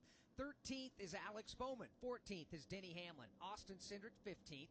Ryan Blaney is 16th. Brad Keselowski 17th. Ty Gibbs is 18th. Chris Buescher 19th. And John Hunter Nemechek is 20th. 21st is Ross Chastain. Michael McDowell is 22nd as the field gets the one to go signal. Kyle Busch is 23rd. Noah Gragson 24th. Ty Dillon's 25th. Cole Custer is 26th. Riley Herbst 27th. With Ricky Stenhouse Jr. in 28th. Cody Ware in 29th. And Justin Haley in 30th. As there more drivers now make their way to pit road, Chase Briscoe back on pit road. We'll follow up there in a moment. He and Ryan Preece, 28th, 29th. Herbst now back to 30th. Ricky Stenhouse Jr. now 31st as it resets. Cody Ware 32nd. Justin Haley's 33rd. Todd Gilliland 34th. Austin Dillon is 35th, and the last car still running on the track, the one car out of the race after a crash, playoff driver Josh Berry. When they come back to the line, it'll be the green flag of the restart. 75 laps to go in this stage, 175 to go in the race, and we'll see if Kyle Larson can get away. Hendrick Motorsports 1, 2, 3 at the moment right now. Alex Bowman, the fourth Hendrick car, back in the 13th position. They're swinging and swaying their cars from side to side. Pace car gets out of Dodge. Here comes the restart. Again, 75 to go in stage 2. Field makes their way off turn number 4. The restart zone is probably a good 150 yards onto the front straightaway. They hit that right now, and the green flag goes back in the air. We're racing again at Worldwide Technology Raceway. Hendrick occupies the front row. William Byron on the inside. Kyle Larson freewheeling it in the outside. And again, the high country is good for Larson. He's away with the lead. Then Byron and Chase Elliott. So Hendrick Motorsports 1, 2, 3 right now, single file racing to turn 3. The battle is on from fourth on back. That's where Tyler Reddick is. Zane Smith, Carson Hocevar, Christopher Bell, and a big gaggle coming out of 4. Carson Hocevar, a bold move to the bottom of the racetrack, will dive to the inside of Zane Smith, who wheels to the inside of Christopher Bell. The net effect at the start-finish line, Carson Hocevar in fifth now, trying to take away fourth. Looking to take that 4 spot away from Tyler Reddick, but Reddick's got a good head of steam in that outside lane. He'll hold on to fourth, challenges on for second. William Byron now going after his Hendrick Motorsports teammate in Chase Elliott. This is the race for second. Tyler Reddick now wants to join this battle. He pulls up to the outside of William Byron, racing for third. Reddick has his black Toyota flying around the outside of turns 3 and 4, but William Byron strong in his blue and white Chevrolet. He'll hang on to the spot for the moment. Byron has third. Reddick is fourth. Change for fifth. That's where Christopher Bell slides to the inside on Carson Hocevar. Here comes Reddick now, wheeling and dealing for third. Reddick now finally gets a nice run out of turn number 2 and pulls even with William Byron, racing back to the corner. Again, Reddick in his black Toyota, 3 grooves off of the bottom of the racetrack. Byron on the bottom. Told you a moment ago, Chase Briscoe had a second stop under that caution flag. Chris, he is 31st. What's the update on the Darlington race winner? Well, Mike, he's got a lot of work to do here at the end of stage number 2, but I checked in with the team. I said, why did he come back in? Well, remember when Steve Post reported that this was right on the edge, those pit stops on the fuel window, they wanted to top off Chase Briscoe. Of course, you heard about the tire changes after flat spotting them there with the contact, but then they also said that we need to top off on fuel. They also had a slow pit stop on the initial stop under yellow because of a faulty pit gun. So a multitude of issues has Chase Briscoe now fighting for his life. They're deep on the lead lap. Speaking of a good fight, it's going on for the number 3 spot. It's Christopher Bell. It's Tyler Reddick. It's William Byron. They're in front of Dave Moody. Christopher Bell has found a little something since that restart. He powers to the bottom of the speedway. He'll drive underneath Tyler Reddick. Moves C. Bell to position number 3. But here comes Tyler Reddick trying to get back around Christopher Bell for the 3rd spot. They are a half a car length apart down the straightaway. Bell in his yellow Toyota goes to the bottom. Tyler Reddick again sticks to the outside lane. We are describing the race for 3rd, 4th, 5th, and 6th as everybody comes pouring out of turn number 4. 70 laps are complete. We are halfway through stage 2. Here's a tale of Becky. Didn't know what to do with new meds prescribed and no real cost clue. She squinted at prices, that can't be right. Then tapped GoodRx and saw the light. She can get a deal. Book telehealth if she feels. Learn about those meds without any stress. That one little app does all the rest. Even my horse downloaded it. Dang, save time and money on prescriptions. Check GoodRx. GoodRx is not insurance. The thrills of NASCAR racing from over 55 years of Motor Racing Network broadcasts. Bobby Allison brings the race car right down in the middle of the track, crosses the start-finish line, and he will win the 24th annual Daytona 500. Bill Elliott wins the Hooters 500. Alan Kulwicki, 1992 champion. MRN Classic Races. In the whole pack steaming for the finish line, Dale Earnhardt wins a Winston 500. Find all the classic moments on MRN Classic Races on any podcast platform. One change while we were away inside of the top 10. Joey Logano's march to the front continues. He just got around Carson Hocevar to take the 7th position. So it's Kyle Larson leading, Chase Elliott, Christopher Bell, Tyler Reddick, Bubba Wallace, the top 5. 72 laps are complete, 68 to go in stage 2. From Worldwide Technology Raceway, this is the Motor Racing Network, the voice of NASCAR. Drivers, start your engines! Your home for the NASCAR Craftsman Truck Series. Green flag goes in the air and we are underway. On the NASCAR Racing Network. 2x2x2, they're about 10 rows deep of double-wide racing. Taylor Gray to the bottom, Nick Sanchez outside, and they're crashing mid-pack. It's the NASCAR Craftsman Truck Series on the NASCAR Racing Network. Oh, Kansas. Here we go. Second half today. You just don't stop giving, do you? Green flag, we're underway. The closest finish in NASCAR Cup Series history. What a finish, boys. Close to downtown, amazing campgrounds, 3 NASCAR races in one weekend, and it's the playoffs. You guys can't drive. Now you're just showing off. But we're not mad. In fact, we're looking forward to it. NASCAR Playoffs Weekend at Kansas Speedway, September 26th through the 28th. Get your tickets now at kansasspeedway.com.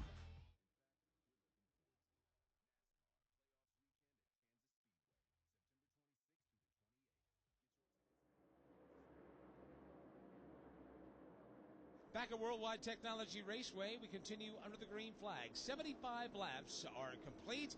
Time to give you a mid-race update presented by T-Mobile. T-Mobile, it's better over here. See how at T-Mobile.com/magenta status. We work stage number 2, 65 laps to go in the stage. To this point in the race, 4 lead changes among 3 different drivers. Kyle Larson has led the most laps so far, a total of 50 circuits. Chase Briscoe's led 15. Denny Hamlin has led 10 laps. We've been slowed by caution 4 times and now make it 5 as caution flag flies again here at Worldwide Technology Raceway. Ty Dillon has gone for a spin in turn number 2. Solo spin running toward the tail end of the field. Made no contact with other vehicles or with the wall. Thought he was going to be able to fire it up and drive away. Hasn't done so quite yet. So that'll put us under caution flag number 5. 4 of them for spins or crashes, 1 for a stage break. Alex, I wasn't looking for this today. I thought that this would have been a pretty straightforward race, but obviously the trouble part of this racetrack is down in front of Dave in turns 1 and 2. Well, yeah, it is. That's the narrow end. That's also the end, Dave, where drivers have to downshift not once but twice. There's an awful lot the drivers are having to do at that end of the racetrack. Yeah, they are very busy at this end of the track as well. And Alex, add one more thing to it. This track has expanded rapidly here in the opening stage and then some. There are a good 4 or 5 grooves easily available now. They're within about 4 or 5 feet of the outside wall at the apex of turns 1 and 2. It's a tough one down there in turns 1 and 2 right now as Ty Dillon comes to grief with the outside safer barrier in turn number 1. We've got 64 to go here in stage number 2. Hello? Hey, Tim. It's your man tank. I think those veggies in the crisper are drying up. I know. I've been meaning to eat those. I'll get around to it. Get around to it. I will, man. Jeez. All right? Or just eat Jack Link's jerky. Smoked, seasoned. Some real meat would do you a lot of good, Tim. Jack Link's Beef Jerky. Official meat snack of NASCAR. Feed your wild side. Hey, I hear you think podcasts are all about true crime, huh? Well, wise guy, the iHeartRadio app's got all kinds of podcasts. We got stuff you should know and stuff they don't want you to know. We got Bobby Bones, Big Boy, and Lou Later. We got SpongeBob Binge Pants and Exotic Erotic Story Time. We got Doughboys, Two Dudes in a Kitchen, Green Eggs and Dan. Hey, we got Elf Quest. We got podcasts for everything on the iHeartRadio app for free. If you don't download that, well, that's not just a true crime, my friend. That's criminal. So we worked the caution flag for the 5th time today. We told you Ty Dillon went around over in turns 1 and 2. He had some help, and it was his big brother, Austin Dillon, that got into the back of him and sent him for the spin. Pit lane is open, and again, different pit strategies are ongoing. Race leader Kyle Larson will come to pit road. There's a parade behind him. The majority of the field, however, looks like they're going to stay on the racetrack as they make their way off turn number 4. Chris Wilner will follow Christopher Bell in. Yeah, Christopher Bell pitted last on lap number 48, so a little bit different strategy for his Joe Gibbs Racing crew. Said the car just needs a little bit more turn to the center, a quick 2 right tire change, and Sunoco fuel. William Byron opted to come in as well. They're going to change tires. He said, I've been in a 4-wheel slide. I need help on grip in the center of the corner. Steve Post. Chase Elliott is in. Carson Hocevar is in. Eric Jones also. Kyle Larson at one point said the car might be a little loose, but they haven't touched this race car with any adjustments. 4 tires, Sunoco Racing Fuel out for Kyle Larson. Shane Van Gisbergen is in. He reported that he might have had a tire going down. Chassis adjustments, 4 tires and fuel for SVG. Bubba Wallace stays on the racetrack. He'll become the 4th different leader of the Enjoy Illinois 300. From Worldwide Technology Raceway, this is the Motor Racing Network, the voice of NASCAR.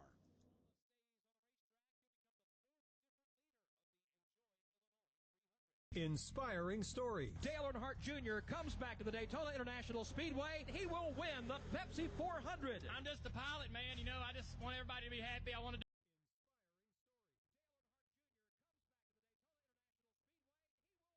do good, and hopefully all of my dad's fans enjoyed this. This for all them. Motor Racing Network's NASCAR Live presents podcast Junior's Journey. Jeff Gordon, a colorful career, 50 years of MRN, the 1993 season, the road to royalty, and more. Search for NASCAR Live on your favorite podcast platform. Hi, folks. Kyle Petty here. I want to tell you about a place that's dear to my heart, Dicty Junction. It's a year-round camp that gives kids with complex medical and physical conditions life-changing experiences that are fun, empowering, and always free for families. Please help Victory Junction support kids who need it the most by making a donation today. Any amount will help kids attend camp for free. Help make a difference by visiting victoryjunction.org/donate.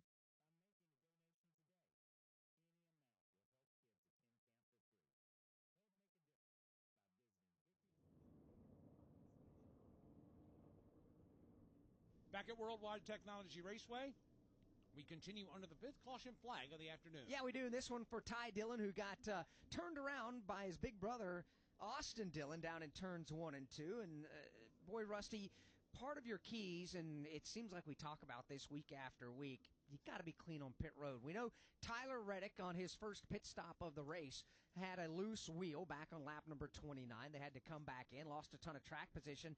They doggone had another nearly had another penalty on this pit stop. Yeah, the doggone fuel tank got stuck in the left rear quarter panel. The car took off and it drug the can out of pit, almost out of the pit box.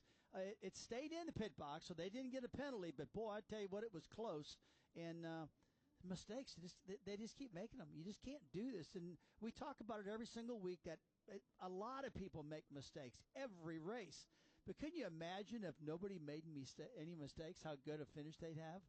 And they just keep messing up like this. So is it the pressure? Is it just trying to get in too big a hurry? What is it? Probably just a little bit of everything. And they go back and they practice this. They look at the videos and they go, what did we do wrong? Let's try to clean it up.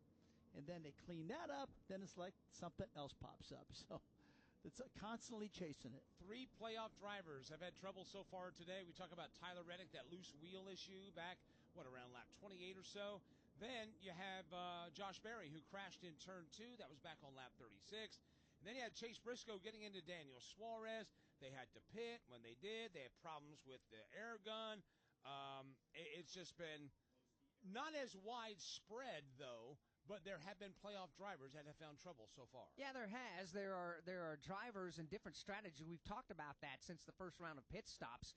Right now, essentially, the field is split directly in half. The top 17 as we run are on one strategy. From 18th on back are on a totally different strategy. Let's check in with Steve Post. Eric Jones had a problem, had to come back down pit road in the Family Dollar Toyota. Just checked in with the team, and he feels like the power steering is binding up on the race car as well. So basically what they did is they made an adjustment on the power steering. The fluid was all right, but they just made an adjustment under the hood of the car. But that puts Eric Jones back at the tail end of the field. Chris Wilner? Well, some radio communication issues for Zane Smith, who I documented earlier, was having a great day here at Worldwide Technology Raceway. The radio communication to the box did not go. He did not hear the call to pit. He stayed out. So he's now in a bind, and crew chief Ryan Bergenti just said, we have to be aggressive here. So somebody who's trying to play spoiler now going to have to come deep in the field with really, really old Goodyear Eagle tires. And also following up on a story, William Byron got a squeeze on pit road the last time down there on lap 78. Potential left front damage. We'll monitor that situation in the William Byron pit. We will, as those drivers, along with everyone else, have the opportunity now to choose what lane to restart in. By the way, there is no free pass to be handed out because nobody was a lap down when the caution came out. As we run, Ty Dillon now is a lap down because he got spun here to bring us under the caution flag and lost a lap. So Bubba Wallace is the race leader who will opt for the outside lane. Joey Logano will go to the inside of the front row. Then in row 2, Alex Bowman and Denny Hamlin with Ryan Blaney stacked up with Austin Cindric back there in row number 3. Looking at John Hunter Nemechek, he'll restart back in 7th. Brad Keselowski, after having some early challenges on pit road, he'll restart in 8th. Alex, we've got some new players inside of the top 10 when we get the green flag with 58 laps to go in stage 2. And everyone should be good to go to the end of the stage on their tank of Sunoco fuel that they have now. They were close, that first group. This is the lead group as we sit right now, as Steve and Chris reported a little earlier. But this caution flag will certainly help them be able to make the distance easily as they hit back in the restart zone. Bubba Wallace on the gas on the outside lane. Joey Logano's bright green Ford tries to match him stride for stride. Down the front straightaway, heading for turn 1. The advantage goes to Bubba Wallace. He will slide down on the banking just a bit to shut off the advances of Logano. Logano trying to hold off a high line charge by Denny Hamlin. Denny Hamlin is there on the back doorstep of Joey Logano. So is Alex Bowman. As a matter of fact, Bowman and Hamlin will race side by side for 3rd in turn 3. Here's Bowman who'll get a fender out in front, although Hamlin tries to rally back in that outside lane as they quickly catch Joey Logano. Traffic stacking up from second on back. Bubba Wallace now starting to tiptoe away with the lead. Bubba getting out of Dodge by about 5 or 6 car lengths. Logano rides in second. Bowman still 3rd. He drifts way wide in turn 2. That may cost him a spot to Denny Hamlin. Bowman drifted way wide coming into turn number 1. He slipped off of the bottom of the racetrack, and here is Denny Hamlin to his left elbow. Again, racing side by side for position number 3. I tell you what's just amazing how our leaders have been up front all day long, have managed to work themselves way back in the field. I mean, they call him way back, 17th for Larson. You look at Briscoe's been up the run, he's back to 21st. It's all about strategy and how these pit crews want to play the game and position their cars on the racetrack. But right now, they got Bubba Wallace up front, and Joey Logano, and Hamlin's back up there. But I tell you what, you got to constantly be working every single lap, trying to figure out when should I pit, when shouldn't I pit. I hate it that Larson and those guys now have made this decision to get themselves so far back in the pack at the moment. Going to have to deal with the scrum and all the tight quarters racing and the potential problems down in the turn number 1 specifically, Dave. That's where the trouble spot has been all afternoon. Seems to have been so far, no doubt about that, and it's where they've been spreading out 2 and 3 and sometimes even 4 wide. Tyler Reddick doing exactly that, 3 wide, trying to get around Chase Elliott midfield. Tyler Reddick will complete that pass on Chase Elliott. Now Reddick drives alongside the Riley Herbst Toyota. Reddick again on the outside lane, bypasses Herbst and now drives after Noah Gragson. That was not a good lap for Chase Elliott. Matter of fact, he did not get a good exit to turn 2. That shuffled him back, and right now he is in a hornet's nest. He's got William Byron beside him, and they're 3 wide behind him. They are indeed, with Briscoe on the bottom, Gibbs in the middle. Up high is Chris Buescher. They're 3 wide all the way through 1 and 2. Still running 3 wide for this position, well outside of the top 10. Chase Briscoe on the bottom, Ty Gibbs in the middle, and up top, you've got the Ryan Preece automobile. They sorted out to single file through the corner. After the restart a few laps ago, the highest running driver on the fresher Goodyear tires is Christopher Bell. He's now rocketed up to the number 10 spot, and Christopher Bell's a driver along with crew chief Adam Stevens in that team in search of momentum. Much like we talked about a moment ago with Kyle Larson, Christopher Bell, they haven't had the best of summers. Only 3 top 10s in the last 11 races. While we have a moment, let's get caught up on some stories down on the pit lane. We start with Steve Post. Ross Chastain is out here running in the 7th spot and had a great visit this morning with his crew chief, Phil Surgeon. And you guys were just documenting, Rusty was just documenting how the cars that were in the front are now in the back. The cars in the back were now in the front. And Phil said, that is the way this race will likely play out. A caution when you think it's going really, really well and you need to pit is going to make you think it's going really, really bad. Now, they're on the good side of it right now. They're riding in the 7th spot. 67 was the lap that they pitted on. So they're good to go to the end of this stage. Ross reported that the car was just a little bit snug, but really not that bad. but right now they're in the front. That means at some point the pit strategy might put them toward the middle or the back of the pack. So everyone's good now to make it to the end of this stage, but it is fascinating to watch the various pit strategies, and from the back to the front, right back to the front for some of these teams with their pit calls. Chris Wilder, a playoff driver, is Alex Bowman. He's having an interesting day as well. Certainly is, Stephen. You mentioned the varying pit strategy. This falls right in the hands for crew chief Blake Harris. Talked to him this morning. He said, yes, we didn't qualify well. We struggle here as an organization, but what this did open up is the strategy play. They were one of the first to go on the two-tire strategy to pit early. They've now been off sequence with the rest of the leaders, and he has now vaulted from the 25th starting position to now well inside the top 5 into 4th. So as a driver that's trying to climb out of the hole, they were at the forefront of all the issues in Darlington. They're doing a nice job playing the strategy to their advantages. They'll see how it plays out the rest of the way, but so far this is playing into what Blake Harris wanted to have, his options as far as strategy for this Ally team. To Chris's point, as we run on this particular lap number 91, Alex Bowman is the first car out of the cut line by 5 points. That's 1 point per position. The driver that's last in by 5 is his teammate, Chase Elliott.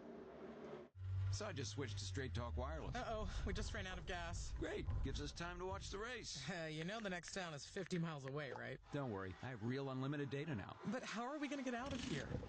We got about 200 laps before we need to figure that out. Get a free 5G phone with select plans and real unlimited data only for a limited time at Straight Talk. Available at your local Walmart and StraightTalk.com. Straight Talk is an official partner of NASCAR.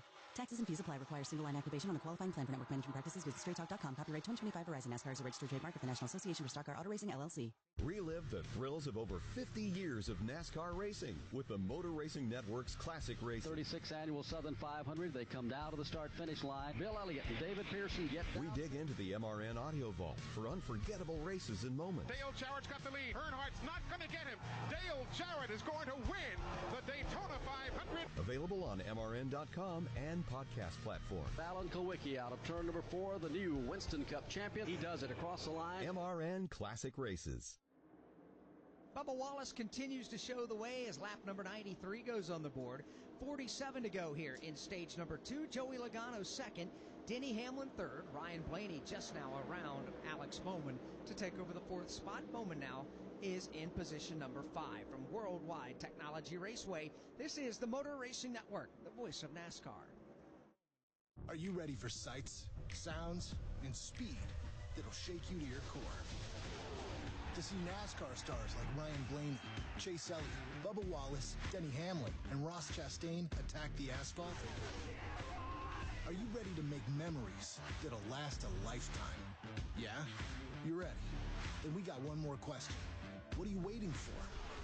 To experience the thrill of a NASCAR race in person, visit NASCAR.com/tickets.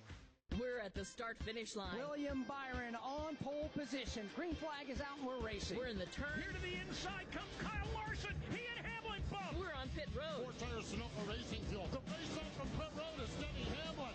Eric Jones goes off second. We are live from the track. The Motor Racing Network, your home for NASCAR racing. Don't miss a lap, pit stop, or side-by-side race for the win. Listen to all the play-by-play action on your local radio station and MRN or NASCAR.com.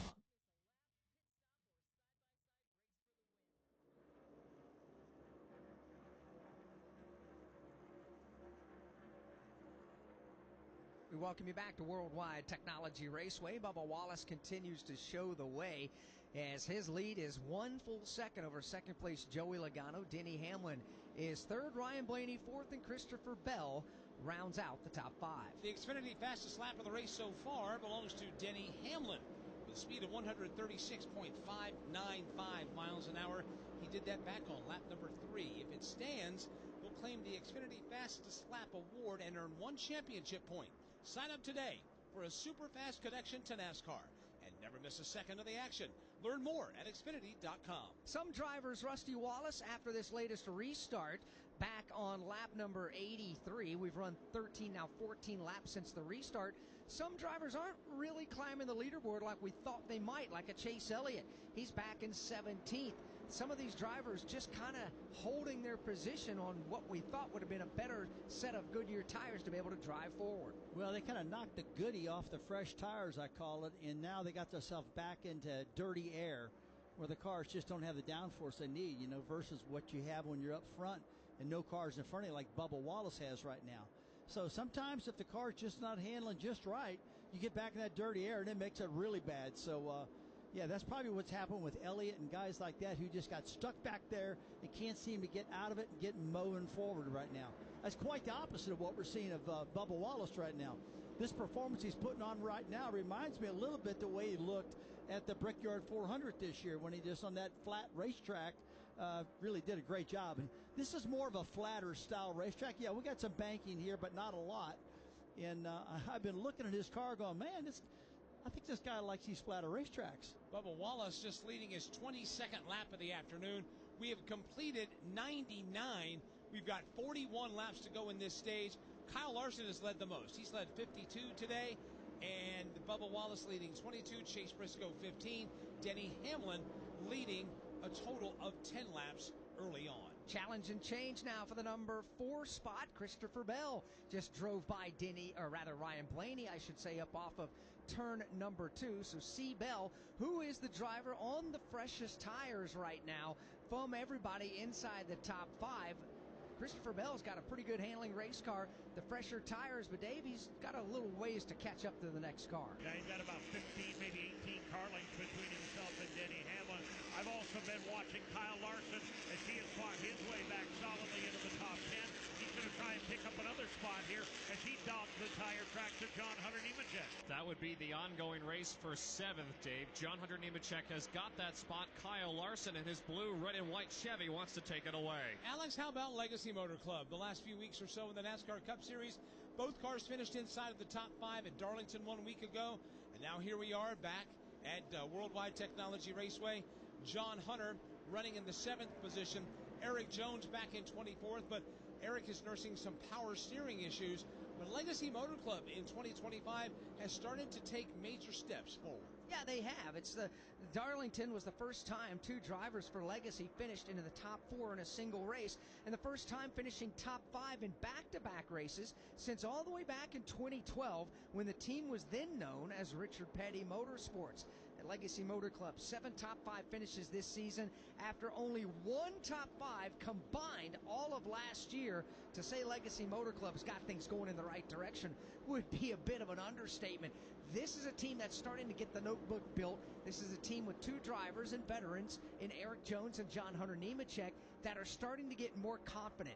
With every single race, heck, almost every single lap, this team gets more and more confident because they've got good race cars. And I think the key word in all this is they have consistent race cars now, week after week, no matter what style of racetrack we're at. Jimmy Johnson saying earlier this week their plan is to go to 3 cars. He credits, obviously, the personnel changes made in the offseason and also the addition of Matt Kenseth, who is helping out that race team as well. So that team, Alex, you got to start somewhere. You got to put a brick in place here, a brick in place there, and build that solid foundation. And that's exactly what Legacy Motor Club is in the process of doing. Yeah, a lot of race fans may not know, even though they are a Toyota team, they do get full support from Toyota TRD, but they do not have a technical alliance with Joe Gibbs Racing, who's the flagship Toyota team, if you will. They don't have that alliance like 2311 Racing does with Joe Gibbs Racing. So Legacy Motor Club essentially gets what Toyota can provide for them, plus their lap after lap knowledge and continuing to make notes on the race cars and what things do. And it's a meticulous process down there.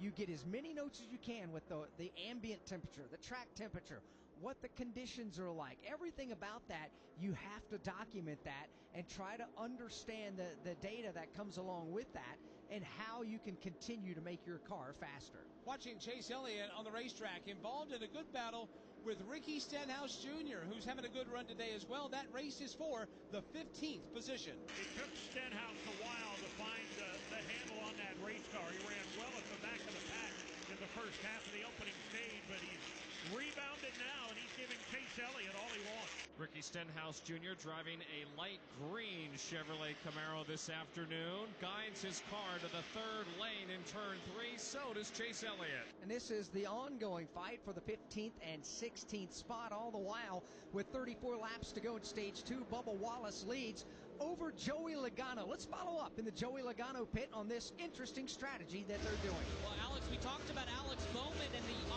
options of strategy qualifying towards the back of the field for Joey Logano and Paul Wolf, his crew chief. They were kind of thinking the same thing. Talked to Paul this morning. He said, we don't want to go into Bristol with a huge deficit because it is just a recipe for chaos when we go there next week. I want double-digit cushion to the cut line. Well, they came in 3 points below.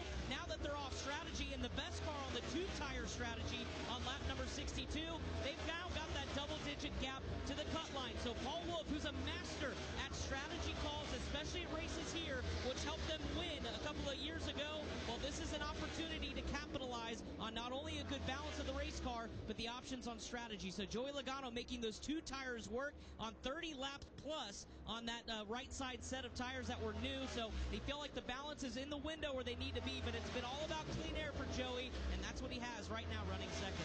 Joey came into this race 3 points below the cut line, and as we sit right now, he is 24 above the cut line with 32 laps to go in stage 2. In Illinois, it's easy to get caught up in the rush, flying through history on Route 66, America's most famous road trip, or turning your world upside down on coasters at Six Flags Great America. But when you're in the middle of everything, don't forget to slow down and enjoy every pit stop, from delicious deep dish bites to breathtaking views, because in Illinois, even the detours are legendary. Plan your trip at enjoyillinois.com. Illinois, the middle of everything. We are the voice of NASCAR. The green flag is in the air, and we are underway. The Great American Race. The Motor Racing Network.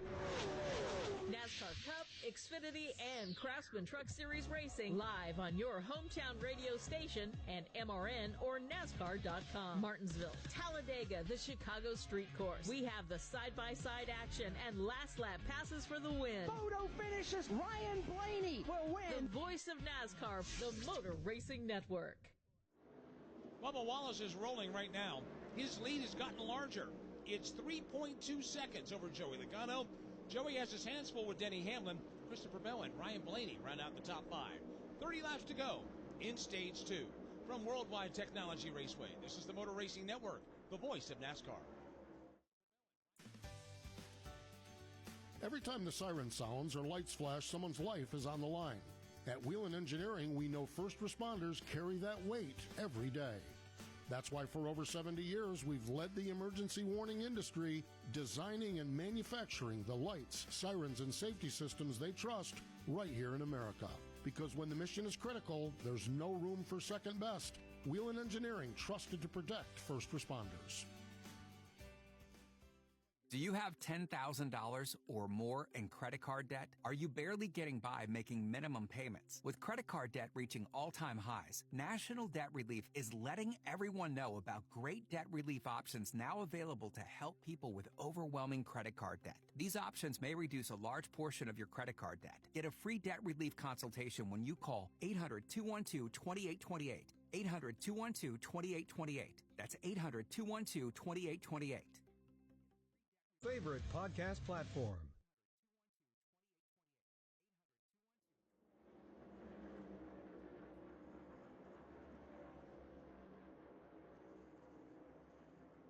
.28 laps to go in stage 2 here in the Enjoy Illinois 300.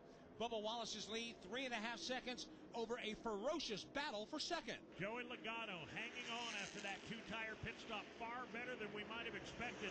Continues to run second.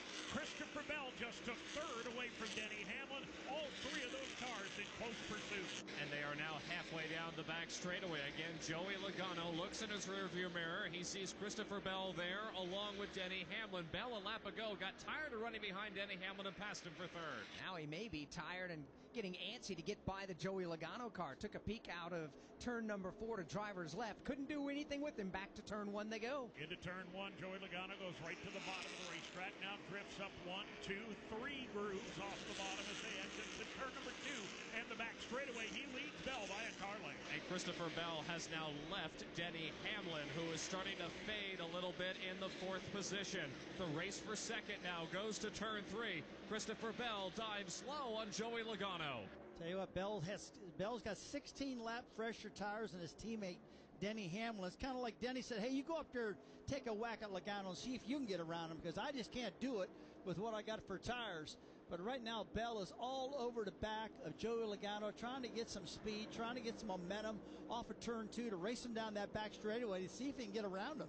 Bell is there, trying to take that runner-up spot away in 3. And I think Christopher Bell, to Rusty's point, is faster than Joey Logano. The hard part is now trying to get around the green Ford Mustang of Logano. Because they're running the outside lane is Logano. You keep the RPM up. You keep the momentum up on that race car, and he's able to hang on to the spot, even though Christopher Bell's fresher tires can go to the bottom easily. And Joey Logano, one of the best in the business at aero blocking. He manages to put his car right where it needs to be to cause the most trouble and the most dirty air for the trailing car. Right now, that's Christopher Bell.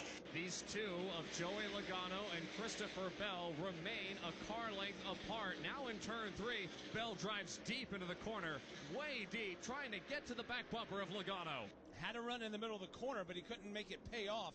And instead, he'll follow Joey across the start-finish line. But let's keep tabs on this battle because C. Bell's been getting a run the last couple of laps. He's got a very good race car. There's no question about that. He's just trying to get some clean air over the nose of that DeWalt Toyota. He looks to the inside of Logano off too, but there's nothing there. And Christopher Bell, the last few laps, has been making his fast times on the bottom side of the racetrack, whereas Joey is running about a lane or 2 off the bottom. This time in turn 3, they both go towards the outside wall. As they come to the line, 22 laps to go in stage number 2, and while they continue this ongoing battle for second, Bubba Wallace expands the lead a little more. He's up to nearly 4 full seconds. Yeah, Elvis has left the building in the person of Bubba Wallace. He is long gone. Logano now has opened up a couple of car lengths over Christopher Bell. Denny Hamlin rides 4th, but he's got company coming. And that company behind Denny Hamlin is Ryan Blaney. Blaney only 2 car lengths off of the back bumper of Denny Hamlin, racing for 4th. So as the leaders come out of turn number 4, 21 laps to go in this stage. Let's let you know how your favorite driver's running right now. Presented by Napa. Starters, alternators, batteries, testers, all in one place. Napa has the premium or remanufactured parts that keep your business powered and customers moving. That's Napa know-how. Bubba Wallace, the race leader, by 3.8 seconds over Joey Logano, who is second. Christopher Bell goes third, and Denny Hamlin fourth. Ryan Blaney is fifth. Kyle Larson is sixth. Alex Bowman is seventh. John Hunter Nemechek is up to 8th, and Ross Chastain 9th. Austin Cindric is 10th. Brad Keselowski is 11th. Chris Buescher is 12th. William Byron is 13th. Tyler Reddick is 14th, and Chase Elliott's 15th. Chase Briscoe is 16th. Ty Gibbs is 17th. Ricky Stenhouse Jr. is 18th. Michael McDowell 19th, and Noah Gragson is 20th. 21st is Kyle Busch. Carson Hocevar is 22nd. Eric Jones is 23rd. Riley Herbst is 24th. Zane Smith 25th. A.J. Allmendinger goes 26th. 27th is Shane Van Gisbergen. Ryan Preece is 28th. Austin Dillon 29th. And Cole Custer is 30th. Justin Haley is 31st. Todd Gilliland's 32nd. Cody Ware is 33rd. Ty Dillon is 34th. 2 drivers are out of the race. One is Daniel Suarez in 35th. The other is Josh Berry in the 36th and final position. Warning, this product contains nicotine. Nicotine is an addictive chemical. Black Buffalo products are intended for adults aged 21 and older who are consumers of nicotine or tobacco. Hey, it's Ryan Blaney, 2023 NASCAR Cup Series champion. If you know me, I did Black Buffalo Long Cut. Black Buffalo is America's only credible smokeless tobacco alternative. Black Buffalo was established in America in 2015, and it dips just like the real thing, without the tobacco leaf or stem. You can find Black Buffalo at thousands of retailers across the USA near you. Black Buffalo Tobacco Alternative. If it's everything you love about dip, nothing you don't. eBay has reinvented vehicle buying. From click to curb, everything's covered. Ever try to buy a car online and end up in a parking lot with a stranger and some blind trust? That era is over. Now with Secure Purchase, eBay isn't just where you find your car. It's where you buy it, start to finish. Title, financing, registration, delivery, it's all built in. This is the modern way to buy your next ride on eBay. eBay. Things people love. Secure Purchase is powered by Caramel Dealer Services, LLC, an eBay subsidiary. 18 to go in stage 2. Bubba Wallace continues to lead the Enjoy Illinois 300 from Worldwide Technology Raceway. This is the Motor Racing Network, the voice of NASCAR.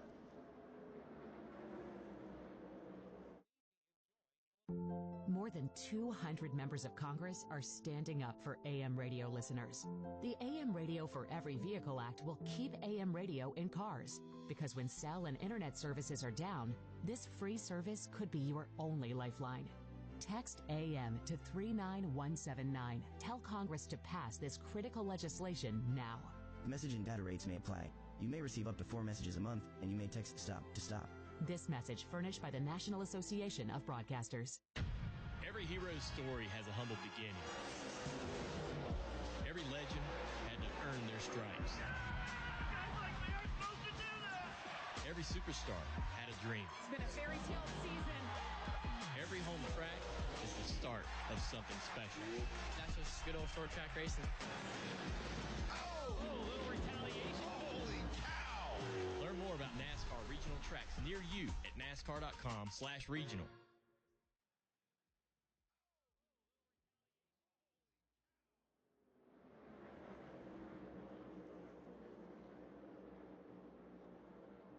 Back at Worldwide Technology Raceway, 15 laps to go in the second stage of the Enjoy Illinois 300. And Alex, this center stage, this middle stage of this broadcast and this race has belonged to Bubba Wallace in 2311 Racing. Yeah, it has. You know, Rusty, you pointed out a little earlier, as good as Bubba was at the Brickyard 400 where he went on to win that race, you know, the corners at Indianapolis are banked 9 degrees. Here at Worldwide Technology Raceway, turns 1 and 2 are 11 degrees, but turns 3 and 4 are 9 degrees of banking. Yeah, turn 3 and 4. That's a big corner down there, too. It's compared to turn 1 and 2 here. Turn 1 and 2 is very, very tight. And, 3 and 4 is much more open, which, sometimes you hunt for tracks you can compare to. You compare a little bit to Phoenix, you compare a little bit to New Hampshire, but then just what you said, Alex, the banking angles at Indy, very, very similar. On the racetrack right now, we're watching a great battle for the 9th position. That's where Ross Chastain has the spot, and Austin Cindric is trying to take it away as they race their way back to the corner. Cindric into turn number 1, about a car length behind the Ross Chastain machine. 5 or 6 further ahead is John Hunter Nemechek. For the moment, they're going to run nose to tail.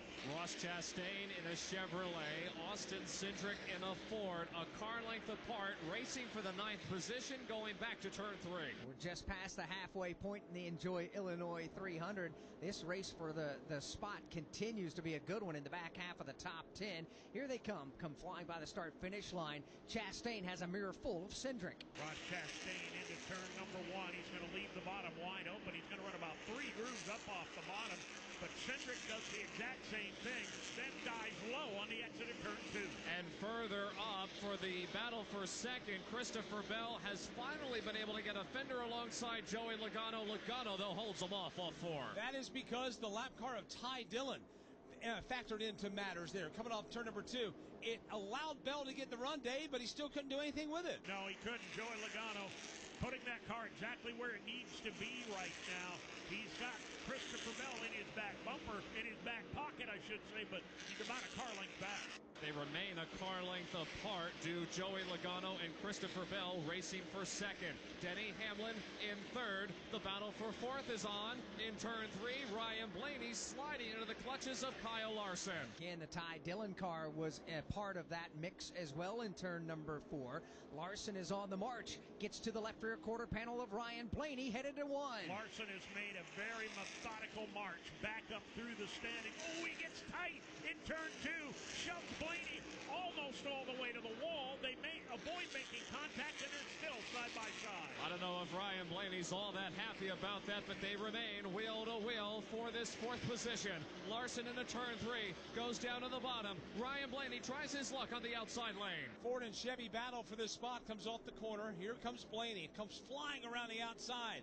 Kyle Larson's trying to take that spot away. He'll recoil on the front straightaway and reassess in 1. Let's see what he does in turn 1. He overcooked it last time and nearly took both of them out. This time a little bit more careful on the inside line, staying well off the door of Ryan Blaney. Larson trying to get the power down off the corner, and this time he will now get alongside of Ryan Blaney going into turn 3. Again, Larson takes his Chevy against the red and white curbing.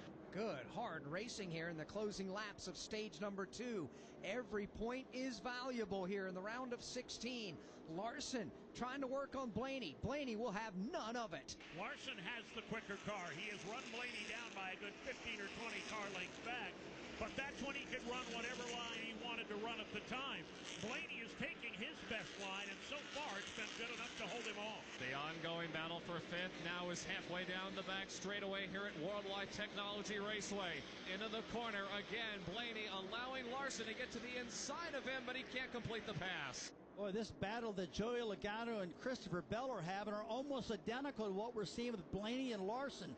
They get underneath each other and just can't seem to make the pass, but they're picking different parts of this racetrack to try to get it done at. They have been all over the corners trying to find grip. Right now, Ryan Blaney, Kyle Larson still going at it on the backstretch. They had a big moment coming out of turn 4 a lap ago. Ryan Blaney got loose, had to crack the throttle. Larson was able to get fully alongside of him, but again, could not get the power down. They remain in that formation. Oh, there's contact, and around goes Ryan Blaney. Off the front bumper of Kyle Larson. Blaney spins in the middle of turn 4. Caution is on the speedway with 6 to go in the stage. Kyle Larson and Ryan Blaney get physical in front of Tim Catalfamo. Well, it had been brewing for several laps, and as I was trying to document a lap ago, Ryan Blaney got loose coming out of turn number 4. He had to crack the throttle. It allowed Larson to get to him, but then when they went down to turn 1, Larson could not complete the pass. The next time they went to turn 3, Ryan Blaney drifted up the racetrack, allowed Kyle Larson to get to his left rear corner panel. Larson slid up, made contact with Blaney, and Ryan Blaney took a lazy spin in the middle of turn 4. Nobody else hit him, but I don't think Ryan Blaney's going to be all that happy with Kyle Larson. And that puts us under caution flag number 6. This is a Camry. This is a Camry on NASCAR. This is a Camry on NASCAR with Ty Gibbs behind the wheel. Now you're up to speed. You in? Follow the action at tgrna.com. Toyota, let's go places. NASCAR is a registered trademark of the National Association for Stock Car Auto Racing, LLC. Just like a pit crew helps a driver reach victory lane, Ally helps you reach your financial goals. Ally has tools like savings buckets to keep your savings on track and savings boosters to put a little extra gas in your tank. Visit Ally.com to learn more about how you can grow your money fast. Savings buckets and boosters are features of the Ally Bank savings account. Ally Bank, member FDIC. Back at Worldwide Technology Raceway, pit road is open, and everybody is going to come down the pit lane except for Chris Buescher, Austin Dillon, and Justin Haley. These pit stops will take place at lap 137. When they come to the line, it'll be 4 laps to go in stage 2, Chris. Hunt Brothers, Pizza, Ford Mustang, and Joey Logano really good on those 2 tires, but he said at the end of the run, I still need more turn in the center. Paul Wolf making an adjustment and putting on Goodyear tires. Christopher Bell is in. Girardi around to the left side. Fernando Sunoco Fuel is in. He's down and away. Also, Brad Keselowski's in. Chris Buescher's in as well. Steve Post. Bubba Wallace is in. Going to be 4 tires Sunoco Racing Fuel. Obviously very happy with his race car. Kyle Larson reported his car got tight over the course of that run. 4 tires air pressure adjustment for Larson. Here's Ryan Blaney. Ryan Blaney not happy with Kyle Larson. 4 tires are giving that car the once over. Denny Hamlin also gets pit service here on lap number 163. Bubba Wallace's pit crew gets the job done. The first on pit road, the first off of pit road as well. From Worldwide Technology Raceway, this is the Motor Racing Network, the voice of NASCAR. Zach Novak locked into the championship 4 already. The remaining 8 playoff drivers have just 1 race left to go to punch their ticket to the finale in the eNASCAR Coca-Cola iRacing Series. NASCAR's officially sanctioned esports series featuring the top sim racers from around the world. Don't forget to tune in September 16th at 8 p.m. Eastern for the Logi Play 120 at Phoenix on eNASCAR.com. Brought to you by Coca-Cola iRacing and NASCAR. Looking for weekly motorsports podcasts to stay up to date on what's happening on and off the track? The Motor Racing Network is the place. Hear from NASCAR crew chiefs on MRN Crew Call. All the happenings from regional touring series and local tracks on NASCAR Coast to Coast. Sprint Car Talk on Winged Nation. NASCAR history on MRN Classic Races. And hear from the drivers on NASCAR Live. MRN podcasts available on MRN.com, YouTube, or your favorite podcast platform.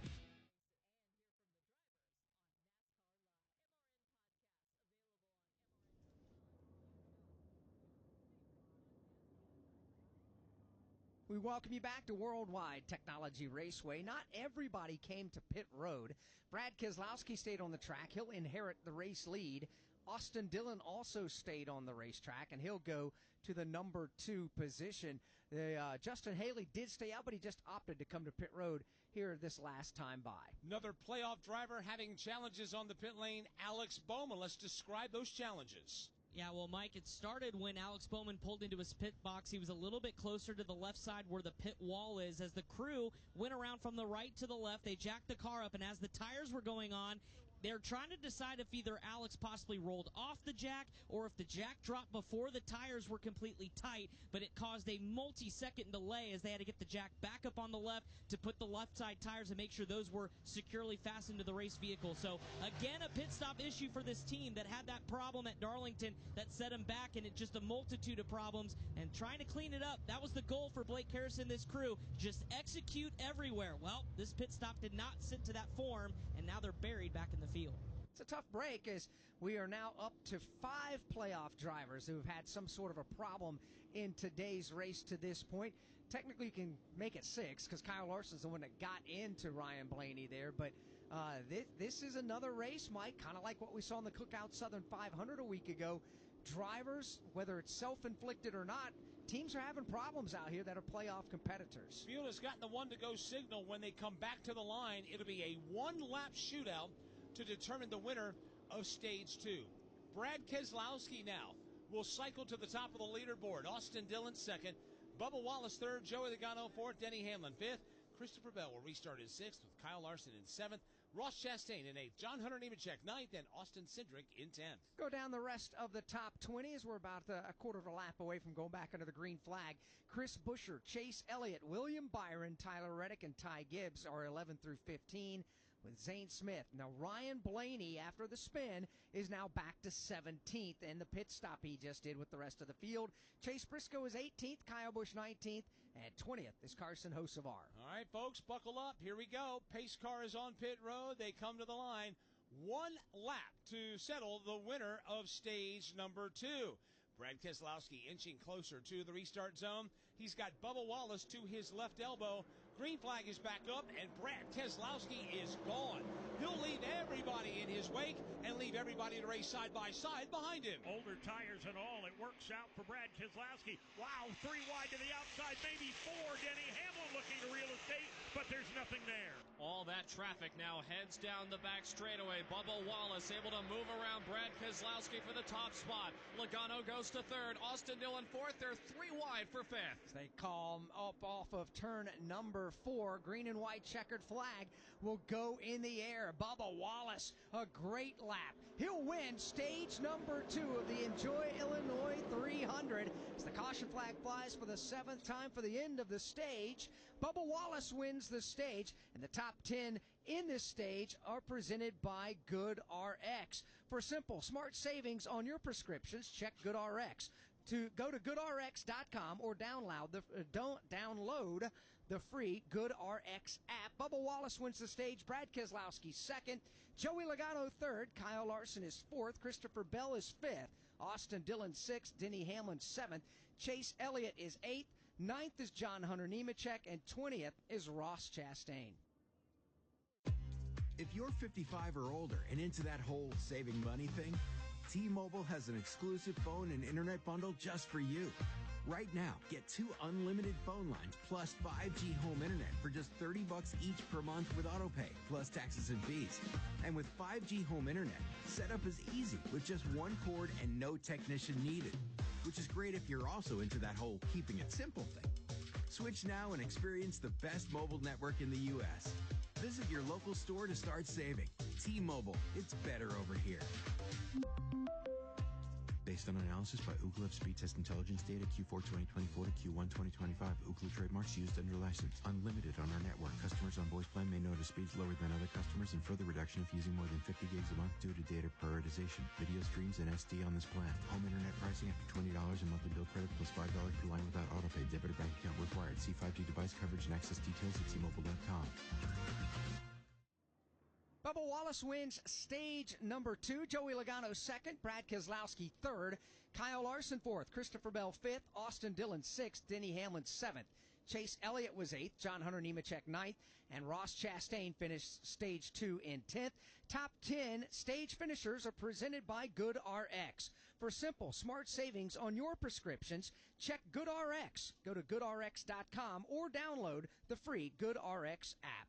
From Worldwide Technology Raceway, this is the Motor Racing Network, the voice of NASCAR. Go behind the scenes and into the garages of the sport's top teams and drivers on NASCAR Hot Pass. You know, if you win, then your problems are likely solved. There's going to be issues with track limits in the S's, right? Because they're just tight.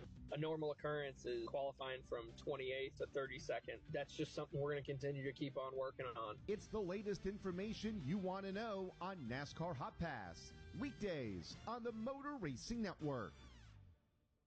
One last exhale. Fitting, isn't it? The final shot at the Championship 4 comes down to a track that's been here from day one. Martinsville.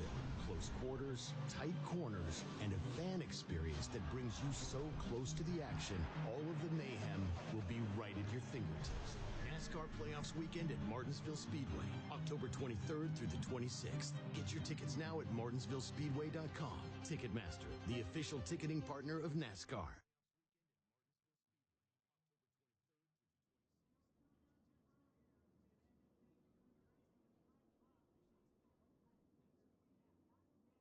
We welcome you back here to Worldwide Technology Raceway. Pit lane is open. Just a couple of drivers elect to come in, including Brad Keselowski. Here's a couple of playoff drivers deeper in the field coming in. Chase Briscoe is in, and Chris Wilner. Here's Alex Bowman as well.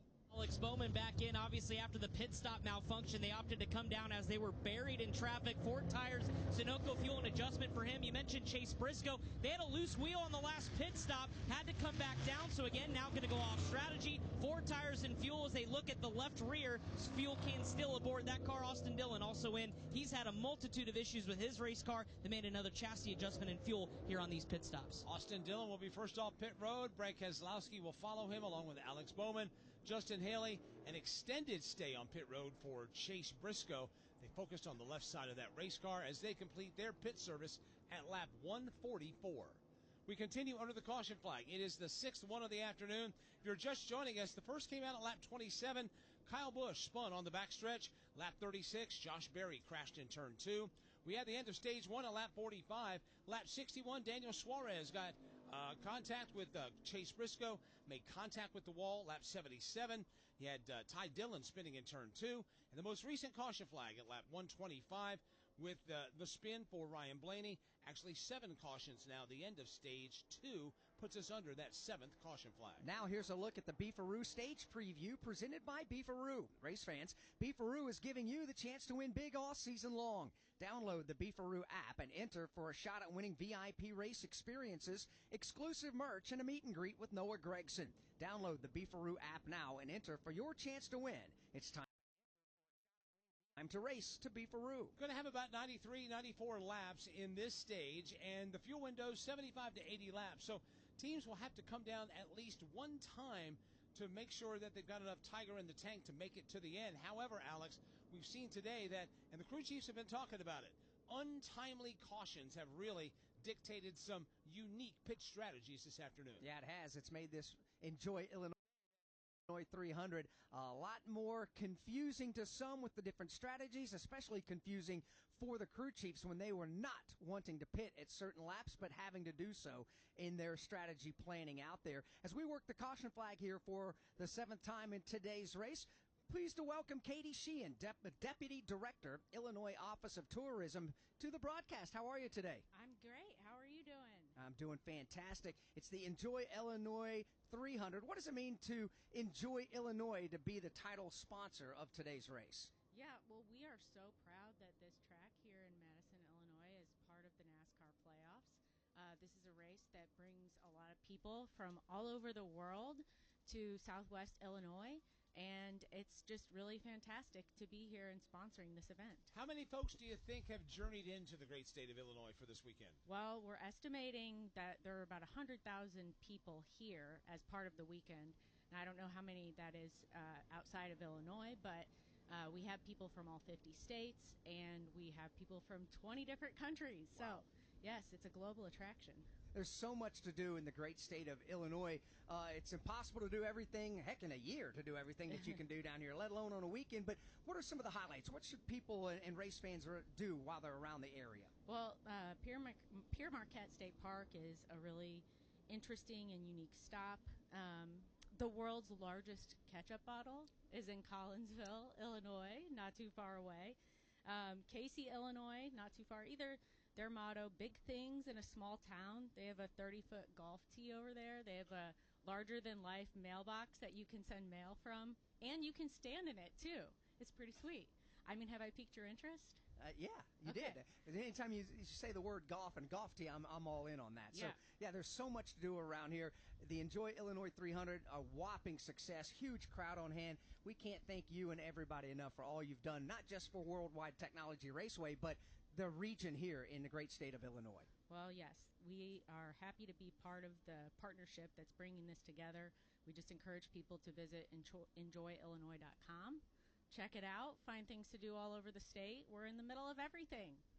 Katie, appreciate you stopping by. Katie Sheehan, Thank Deputy you. Director, Illinois Office of Tourism.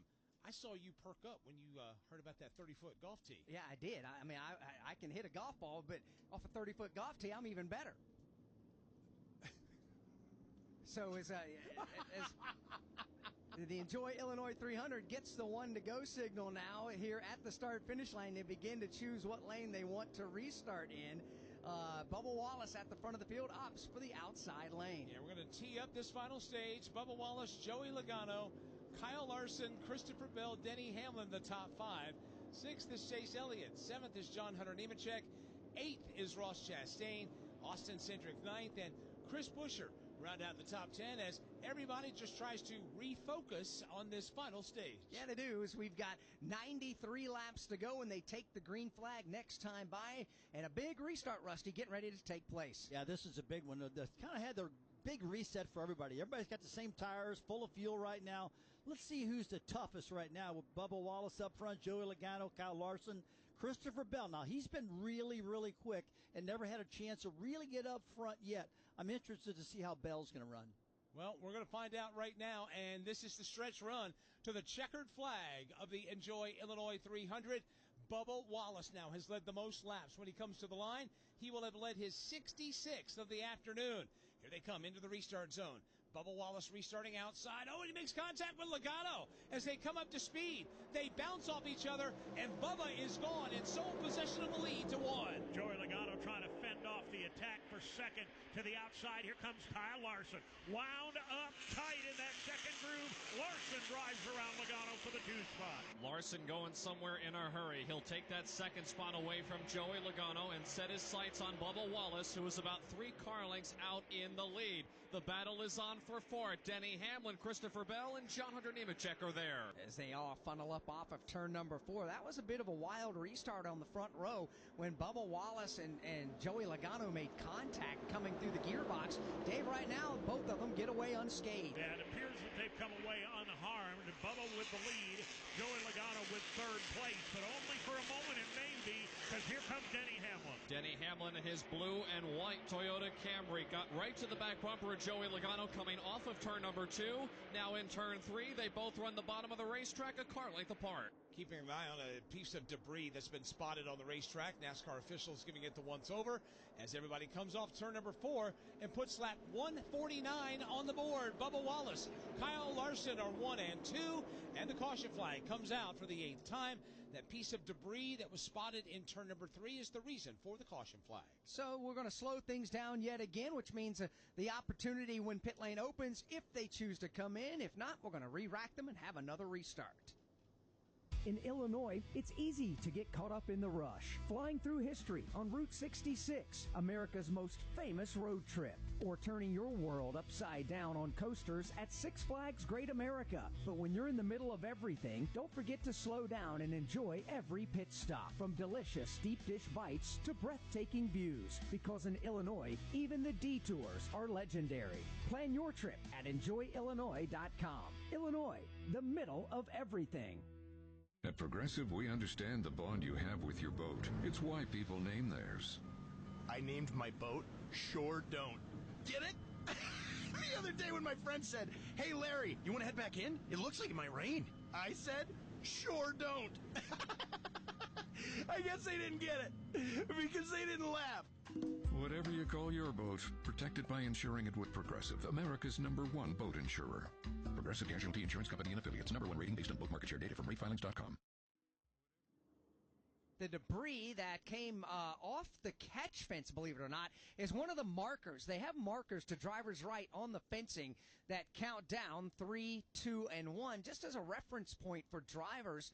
It was one of the markers that came off of the fencing as the wind and the turbulent air off these race cars just ripped it off of the fence, and that's the reason for the debris caution here.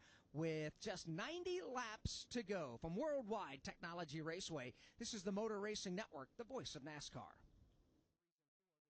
Don't miss a moment of the NASCAR season. Chastain drove it and never lifted. Put it against the safer barrier and all the way around the turn. Passes Denny Hamlin. Check out the Motor Racing Network's coverage of the NASCAR Craftsman Truck Series, the NASCAR Xfinity Series, and the NASCAR Cup Series on hundreds of local radio stations around the country. Find your local station by going to MRN.com to catch the excitement of NASCAR on the Motor Racing Network, the voice of NASCAR.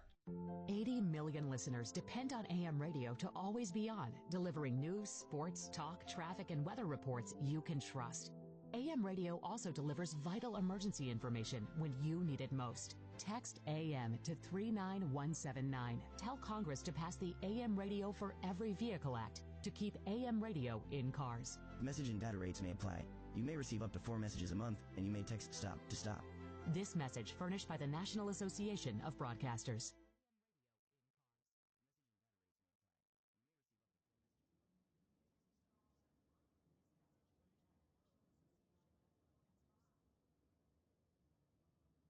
Back here at Worldwide Technology Raceway as the AMR safety team are out there at the entrance to Turn 3 where the signs come off. The marker signs, the 3, 2, 1 signs for driver reference point. One of them came loose and came down onto the racetrack.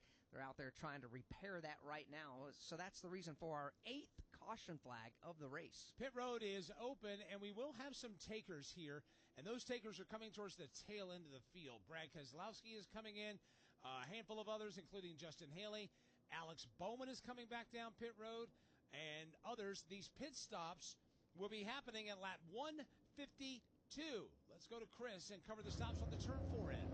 And that's Alex Bowman will be one of the first to hit his pit box. Now, this is not a final pit stop. All these drivers will have to come back down. We are not in the full fuel window yet, but for Alex Bowman, just an ill-handling race car. Same with Brad Keselowski, both considering tight conditions on the racetrack under that first run. Ty Dillon was also in, and a slow stop for A.J. Allmendinger as they make a nice chassis adjustment on the left side of that race car. Steve? Yeah, Justin Haley and Todd Gilliland in on this end of pit road as well. And again, not going to be adjustments that are going to put them to the end of the race, but just chassis adjustments. They're working a little extra time on the right side of the Gilliland car. One thing this does do for these drivers, if we do get into a green flag cycle, they would be on pit road for a little bit less time should we get a green flag stop and they need less fuel, but not necessarily the last stop for this group. So as that wraps up, we're down to just 87 laps to go in today's Enjoy Illinois 300. Warning, this product contains nicotine. Nicotine is an addictive chemical. Black Buffalo products are intended for adults aged 21 and older who are consumers of nicotine or tobacco. Hey, it's Ryan Blaney, 2023 NASCAR Cup Series champion. If you know me, I did Black Buffalo Long Cut. Black Buffalo is America's only credible smokeless tobacco alternative. Black Buffalo was established in America in 2015, and it dips just like the real thing, without the tobacco leaf or stem. You can find Black Buffalo at thousands of retailers across the USA near you. Black Buffalo Tobacco Alternative. If it's everything you love about dip, nothing you don't. The thrills of NASCAR racing from over 55 years of Motor Racing Network broadcasts. Bobby Allison brings the race car right down in the middle of the track, crosses the start-finish line, and he will win the 24th Annual Daytona 500. Bill Elliott wins the Hooters 500. Alan Kulwicki, 1992 champion. MRN Classic Races. And in the whole pack, steaming for the finish line, Dale Earnhardt wins a Winston 500. Find all the classic moments on MRN Classic Races on any podcast platform. Bubba Wallace still the race leader as we work the caution flag here for the 8th time with 87 laps to go. From Worldwide Technology Raceway, this is the Motor Racing Network, the voice of NASCAR. We are getting ready to crown a champion. Championship weekend is coming back to the desert. Let's get this party started. 4 title races in 3 days means there will be a buzz in the air all weekend long. Whether from the grandstands, the infield experience, or the hillside, this is your chance to witness history and make championship caliber memories for the whole family. NASCAR Championship Weekend at Phoenix Raceway, October 31st through November 2nd. Get your tickets now at PhoenixRaceway.com. Ticketmaster, the official ticketing partner of NASCAR. Looking for motorsports coverage you can't find anywhere else? Look no further than the Motor Racing Network's lineup of weekly podcasts. NASCAR news and interviews on NASCAR Live and NASCAR Live Wide Open. NASCAR Cup Series Insight on Crew Call. NASCAR Grassroots Racing News and Talk on NASCAR Coast to Coast. And Sprint Car Talk on Winged Nation. All these and more available on podcast platforms and MRN.com.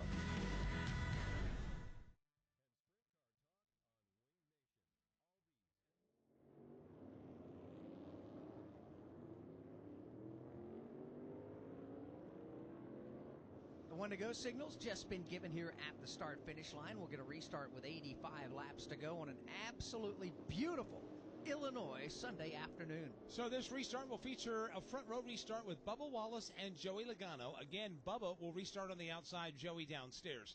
Row 2, you'll have Denny Hamlin inside of Kyle Larson. Row 3, John Hunter Nemechek of Legacy Motor Club starting next to Christopher Bell. And then you've got Chase Elliott, who will restart next to Austin Cindric. When they come to the line, it'll be 85 laps to go. 4 of the top 6 at this moment are all Toyotas. Toyota is looking for their next win, which would be their 200th NASCAR Cup Series win. They're sitting at 199, but Bubba Wallace has had a strong car here in the mid-stages. Here they come. Pace cars on pit road. Everybody inching towards the restart zone. Bubba Wallace, Joey Logano on the front row. And again, Bubba Wallace's car does not come up to speed. Here comes Logano by. Hamlin, Nemechek, a bad restart for Bubba Wallace. He is drop-kicked all the way back to the number 5 position, trying to regroup by going 3 wide to the outside. Chase Elliott will have none of it, and meanwhile they're side-by-side for the lead. Side-by-side for the lead. Denny Hamlin to the inside of Joey Logano. They're still wheel-to-wheel into turn 3. Hamlin's got the advantage. By the time they get to the middle of the corner, he'll clear Logano for the top spot. Oh, there's trouble further back. Around goes Shane Van Gisbergen. He's up against the outside wall in the middle of turns 3 and 4. Caution is on the speedway. It is the 9th one of the afternoon. Another playoff driver affected by things going astray. Shane Van Gisbergen spins in front of Tim Catalfamo. That might have been as a result of the stack-up that happened here on the front straightaway as Bubba Wallace could not get up to speed. It really kind of jammed up the middle part of the pack. That's where Shane Van Gisbergen was racing. When they got to turn 3, the car got turned sideways. He slapped the wall with the left side of his Chevrolet Camaro. He was able to grab a gear and get back underway. So the caution is on the speedway for the 9th time, and well, this is going to continue to buy these teams a little more on the fuel mileage game. We know that they still need to make, at minimum, 1 more pit stop. We're getting closer now with 84, 83 laps to go this time by. The teams, what we heard from Steve and Chris, our pit reporters, can get somewhere in the neighborhood of around 80 laps on a full tank of Sunoco fuel. So the way this is playing out, Rusty, caution after caution, they're getting some pretty good fuel mileage and can go a little bit deeper. Yeah, they might be able to get enough, mileage to make it to the very end with all these cautions we're having right now. Tell you what, Alex, that was a real strange restart with Bubba Wallace. It's like maybe he spun the tires coming through the gearbox. He got his left front tire back down into Joey Logano again. But that particular time, it just stopped him. They just got all stacked up. He couldn't go anywhere. Looking at our replay up here in the booth, it almost looks like he spun the tires again, just couldn't get the thing going. Got all squirrely and just stacked everybody up. And that was the second restart in a row where Bubba had some sort of a problem on that restart, but this worse than the last because he gave up 4 spots, 5 spots before he even got to turn 1. Pit road is open, and we are going to have some folks come down the pit lane right now. Bubba Wallace is coming in. Kyle Larson is coming in. Austin Cindric, William Byron is coming in as well. These pit stops will take place at lap 158, 40 miles an hour out of turn number 4 onto the pit lane for Bubba and company. And we'll begin our pit coverage with Chris Wilner. Here comes the field as Cole Custer will be the first in dip in. You guys mentioned William Byron opting to come down pit road. They want to make an adjustment, and also this is a strategy play. Right side tires only, the call from Rudy Fugle. They'll send William Byron down his way as well. Ricky Stenhouse is in, and Brad Keselowski amongst others. Austin Cindric is in, going to be fuel only for Bubba Wallace as he is in, getting fuel only on that car. Bubba Wallace down her way. Right side tires for Kyle Larson as he goes down and away. Eric Jones is in, and here's Shane Van Gisbergen. He's the car that spun here. Going to be 4 tires. Sunoco Racing Fuel. The crew also giving that vehicle a once-over. He said he lightly got into the wall with the left rear of the car, but no damage repair for the Shane Van Gisbergen car. Denny Hamlin will be the race leader. Joey Logano will now go to second. And how about John Hunter Nemechek now up to the number 3 spot? Chase Elliott to 4th. And Chris Buescher rounds out the top 5 as, again, different strategies being played out here by some of these teams that mix up the front of the field. Yeah, a lot different strategies. I like what the 2-tire stop was Kyle Larson doing that. I mean, I think that's going to really help that team. Let's go back to Bubba Wallace for a second. I said it looks like that maybe he spun the tires. We're getting a report right now that that's not what happened. Bubba's claiming that the car's stuck in gear. He went to shift it. He couldn't get it to shift gears, so he was stuck in the original gear. And finally, yanking on it enough, he got it to shift and got it in the correct gear, but he says he couldn't get the car to shift in the right gear. Wonder if the transmission's being put through its paces with all this shifting we're doing. You're shifting twice going into 1. You're shifting once going into 3. That's a lot of work going on in that transmission department over the course of this race. You're exactly right, Mike. There's no doubt about that. And a lot of times that creates a lot of heat in the transmission and wear and tear. But these transmissions are made for that. They run these transmissions on the road course, which we know on the road courses, they shift them like crazy. But, this just happens every now and then. But I'm sure the team will go back after this is over and check it out. Kyle Larson is back on the pit lane a second time. He's down there in front of Steve Post. Yeah, no idea really what the story is. They're watching. They're up under the left rear of that car now as they look at it. The Sunoco fuel can is plugged in, but working on the rear of the race car for Kyle Larson, an unscheduled pit stop for him. He had that 2-tire strategy, got out relatively to everybody on this cycle in really good shape, but they're going to give that all back up. We'll see if we can find out what the story is with Kyle Larson, as now he is down and away.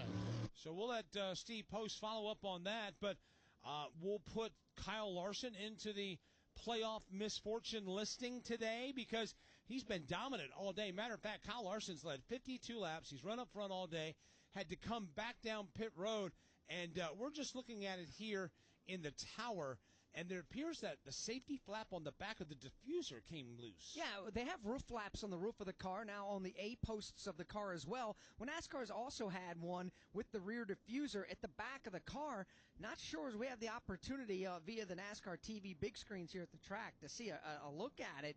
The back flap looked like it had collapsed and was dragging underneath the middle of the rear diffuser. That's super important, Steve Post, because that's where the majority of the downforce comes from. Yes, absolutely. That is where all the aerodynamics on these cars, or most of the aerodynamics, come for. So that diffuser flap got put down. Kyle Larson down and away. I noted that they had the Sunoco fuel can plugged in. Cliff Daniels told them they got the car fixed. You are very, very close on fuel. You need to save every ounce of fuel to make it to the end. As a matter of fact, we've got a lot of cars on pit road that were in this group that are just topping it off. So fuel strategy right here at the edge of the fuel window for these drivers, including Kyle Larson. Well, with only 2 cars out and nobody 1 lap down, Kyle Larson is going to restart in the 34th position with 80 laps to go. Wow. Well, with 80 laps to go, I've been doing my calculations, fuel calculations. These cars at this track burn about 4.5 miles per gallon. That puts them right at 79 laps they can run. So this is very, very close. We'll find out how it all works out as the pace car has the field in tow. It turns 3 and 4. Will make its way onto pit road. That Toyota GR Supra driven by NASCAR official Jesse Delavoltes. Brett Dalton looks him over on top of the flag stand. We get set for another restart. This time, Denny Hamlin, the control car on the outside lane, jumps on the gas late in the start zone, and he was going to get away from Joey Logano and John Hunter Nemechek and the rest of the field. Denny Hamlin with the late jackrabbit start gets away by a car length into turn number 1. He'll ride about 2 grooves up off the bottom. Joey Logano second. John Hunter Nemechek under the gun from Chase Elliott. Chase Elliott and John Hunter Nemechek battling for third. You can also throw Chris Buescher into this now 3-car fight for the third spot. Into turn 3, though, it's all Denny Hamlin as the leader. Chris Buescher's got his hands full. He's got Chase Elliott to his inside as they work their way off the corner. This again will be the battle for third. Chase Elliott lunging forward now, trying to get around Buescher, and now going after John Hunter Nemechek. Elliott looking to the inside on Nemechek. John Hunter says, no, I'm going to crowd that bottom lane. Now he goes to the outside. John Hunter drifts out to the wall to shut off that affair. So Nemechek will hold on to the third spot. Elliott goes to fourth. Chris Buescher settles into fifth. Christopher Bell now on the back bumper of Buescher, racing for that fifth spot. Yeah, Christopher Bell has been a consistent player around the fifth spot for the better part of today's race. Hasn't been able to get up there and contend for the lead as of yet. He's going to get company from behind. His teammate Ty Gibbs on the charge. Gibbs to the bottom, and it's going to be 3 wide into turn number 1. Christopher Bell forced up the racetrack. He kind of caroms off the side of the Chris Buescher machine. Everybody gets away. A bold move by Ty Gibbs going into turn number 1, and for the moment he's able to pick up 2 spots in one corner, but here comes Chris Buescher fighting back on the outside lane again, battling for the fifth spot. And here comes Ryan Blaney again. After spinning at lap 125, he's been able to regroup. Ryan Blaney is back inside the top 10. He'll be challenging for a spot right there off the end of the front straightaway. Drives it deep into turn number 1 on the outside of the Christopher Bell machine. Not going to work out for him. As a matter of fact, Bell is going to slide to the inside of Chris Buescher. Christopher Bell and Chris Buescher battling for this position. They are wheel-to-wheel racing into the turn. Bell on the bottom of the racetrack. Buescher up top. Bell, half a car length advantage this time, going to 4. This is for the number 6 position off turn number 4. Back on the front straightaway they go. It's going to be Christopher Bell with the spot. Buescher is right there on the outside lane, and here comes Blaney. Blaney's not done. He is sneaking into that fray on the inside of the racetrack.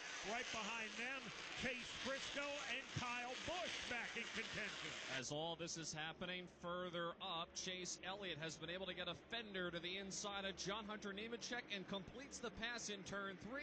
That is for position number 3. That was a case of nolo contendere right there off the end of the backstretch. No contest as Chase Elliott just thunders past John Hunter Nemechek, and now Ty Gibbs tries to do the same. Ty Gibbs will go to the bottom of the racetrack, and he'll attempt to do the same.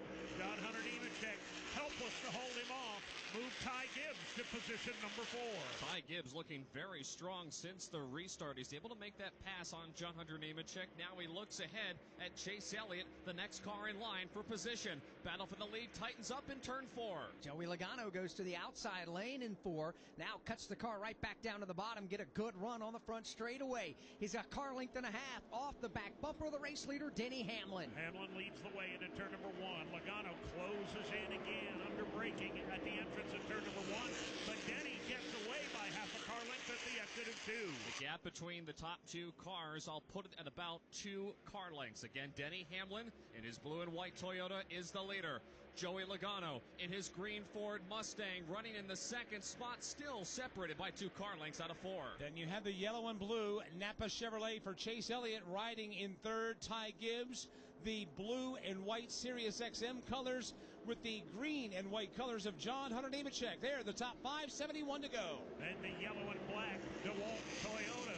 Christopher Bell on the move. He's going to jump to the inside of John Hunter Nemechek, side by side for 5th place. They continue to race wheel to wheel for this 5th spot. Bell has got the advantage on the inside lane, but Nemechek has the preferred line on the high side, especially through turns 3 and 4. They're dead even off the corner.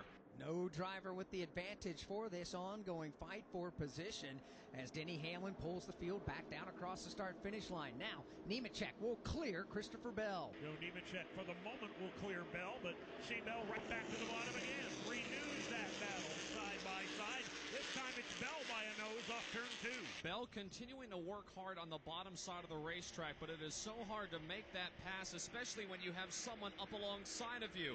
Nemechek for the moment holds off Bell.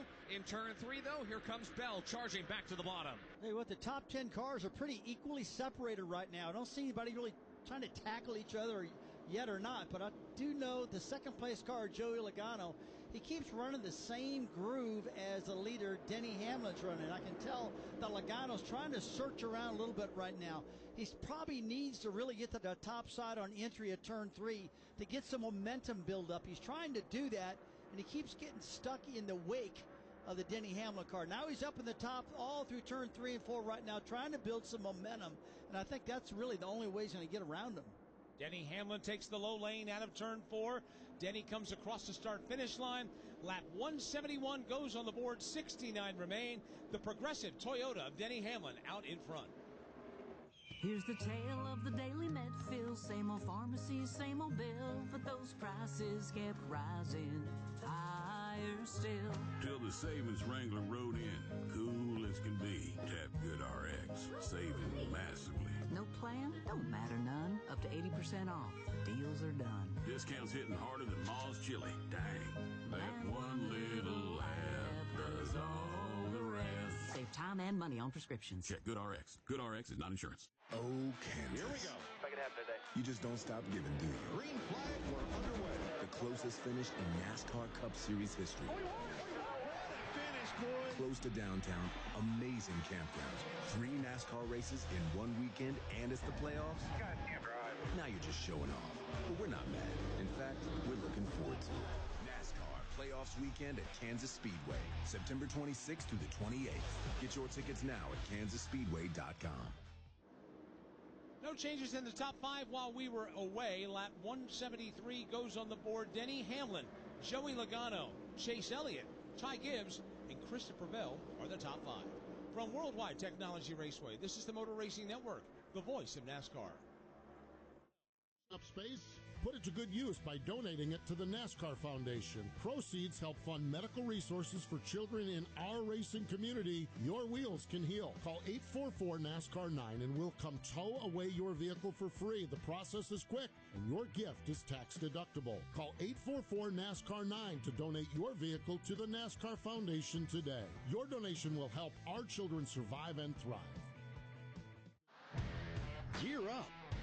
Visit the NASCAR shop online to find all of your favorite officially licensed NASCAR product. The NASCAR shop is the official online store of NASCAR and your destination for all of your favorite hats, t-shirts, die-cast, and more. Whether tailgating, home gating, or anything in between, visit NASCAR.com/shop for the widest assortment and best selection of NASCAR gear today.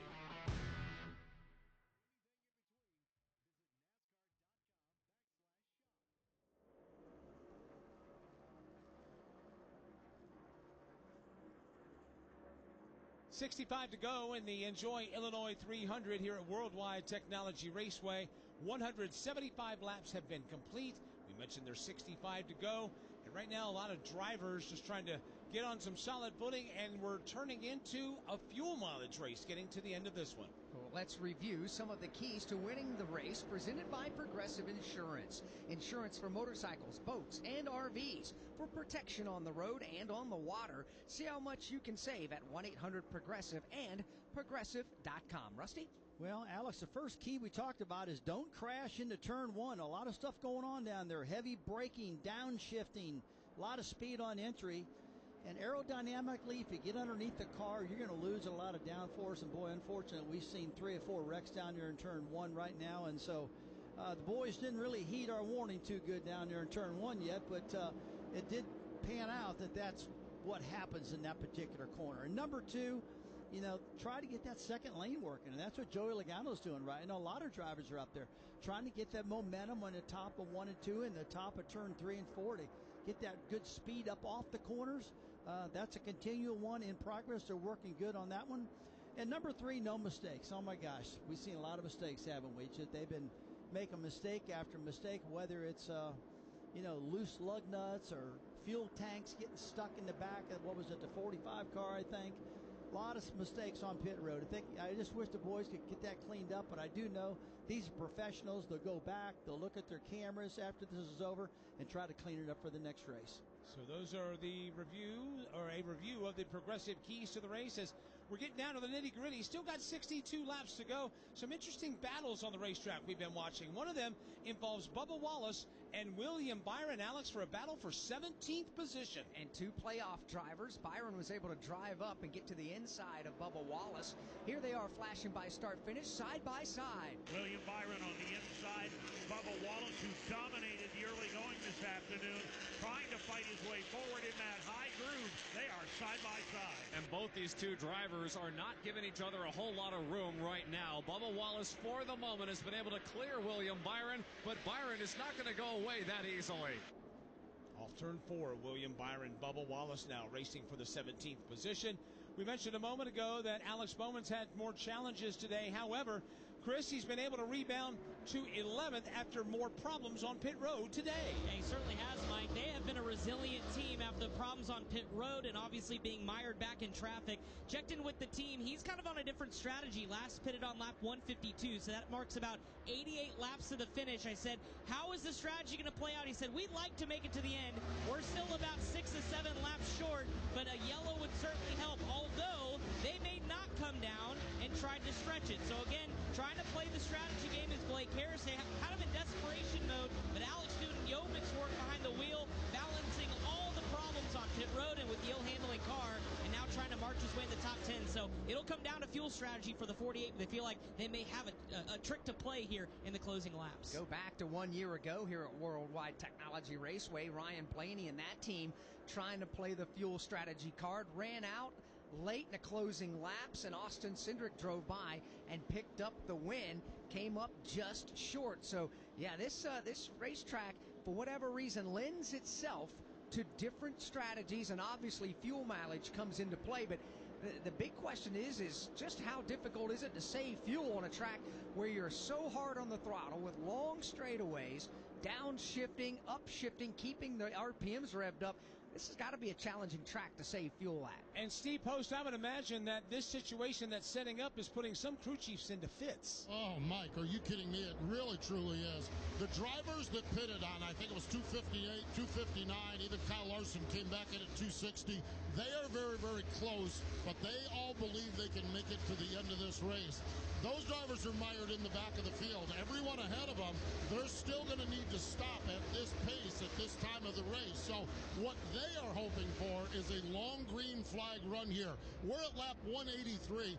They can go to probably 220 or 225. They're hoping to get close to that before they have to pit.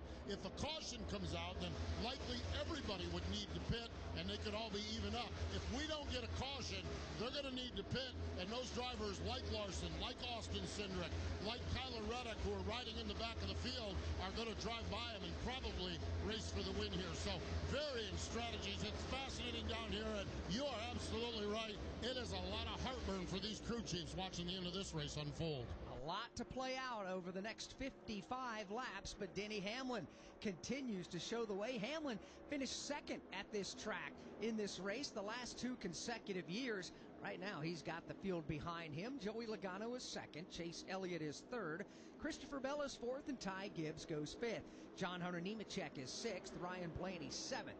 Chase Briscoe is 8th, Chris Buescher 9th, and Kyle Busch is up to 10th. Alex Bowman is 11th, Brad Keselowski is 12th, Noah Gragson is 13th, Ross Chastain is 14th, Michael McDowell is running in the 15th spot, Riley Herbst is 16th, with Bubba Wallace in 17th, William Byron in 18th, Kyle Larson's up to 19th after restarting 34th after that issue on pit road. 20th goes right now to Zane Smith. 21st at the moment is Austin Cindric. 22nd is A.J. Allmendinger. Todd Gilliland is 23rd. Ryan Preece is 24th. Carson Hocevar is 25th. Eric Jones is 26th. Cole Custer 27th. Austin Dillon is 28th. 29th is Shane Van Gisbergen, and 30th is Justin Haley. 31st is Tyler Reddick. Ricky Stenhouse Jr. is 32nd. Ty Dillon's 33rd. Cody Ware is 34th, and Daniel Suarez is 35th. Josh Berry is 36th. The Suarez and Berry cars out of the race after having challenges early on. We have just 53 laps to go in today's Enjoy Illinois 300. Kyle Larson brings his Chevy in 4 tires. Sunoco Racing Fuel. From fueling NASCAR champions on the track for over 20 years to innovating 94 octane, the highest octane on the market, performance is what Sunoco does. All Sunoco fuel at the pump meets the same top-tier standards as the fuel used in NASCAR. Here for Ryan Blaney, 4 tires with Sunoco fuel. From the track to your tank, you can trust Sunoco to help your vehicle perform at its peak. Drivers, start your engines! Your home for the NASCAR Craftsman Truck Series. Green flag goes in the air and we are underway. On the NASCAR Racing Network. 2 by 2 by 2. They're about 10 rows deep of double-wide racing. Taylor Gray to the bottom. Nick Sanchez outside, and they're crashing mid-pack. It's the NASCAR Craftsman Truck Series on the NASCAR Racing Network. Denny Hamlin continues to show the way, but Joey Logano continues to stay right there in his tire tracks in the number 2 spot. Chase Elliott some 10 car lengths in arrears. He rounds out the top 3 with 50 laps to go from Worldwide Technology Raceway. This is the Motor Racing Network, the voice of NASCAR. This is what being a NASCAR fan is all about. Win at Talladega. Singular history and tradition. Thank you, everybody, for coming out. And triple header playoffs action to ratchet up the stakes. We gotta go. Throw in a can't miss concert, and you've got more than a race. You've got Talladega. NASCAR Playoffs Weekend at Talladega, October 17th through the 19th. Get your tickets now at TalladegaSuperspeedway.com. Ticketmaster, the official ticketing partner of NASCAR. NASCAR history. Petty wins his 200th career NASCAR victory. Told by the people who made that history. President Reagan was there. He got us on the front page, and we got him in the sports page. It was a good trade-off from that standpoint. Motor Racing Network's NASCAR Live presents podcast The Road to Royalty. Jeff Gordon, a colorful career, 50 years of MRN, the 1993 season, Junior's Journey, and more. Search for NASCAR Live on your favorite podcast platform.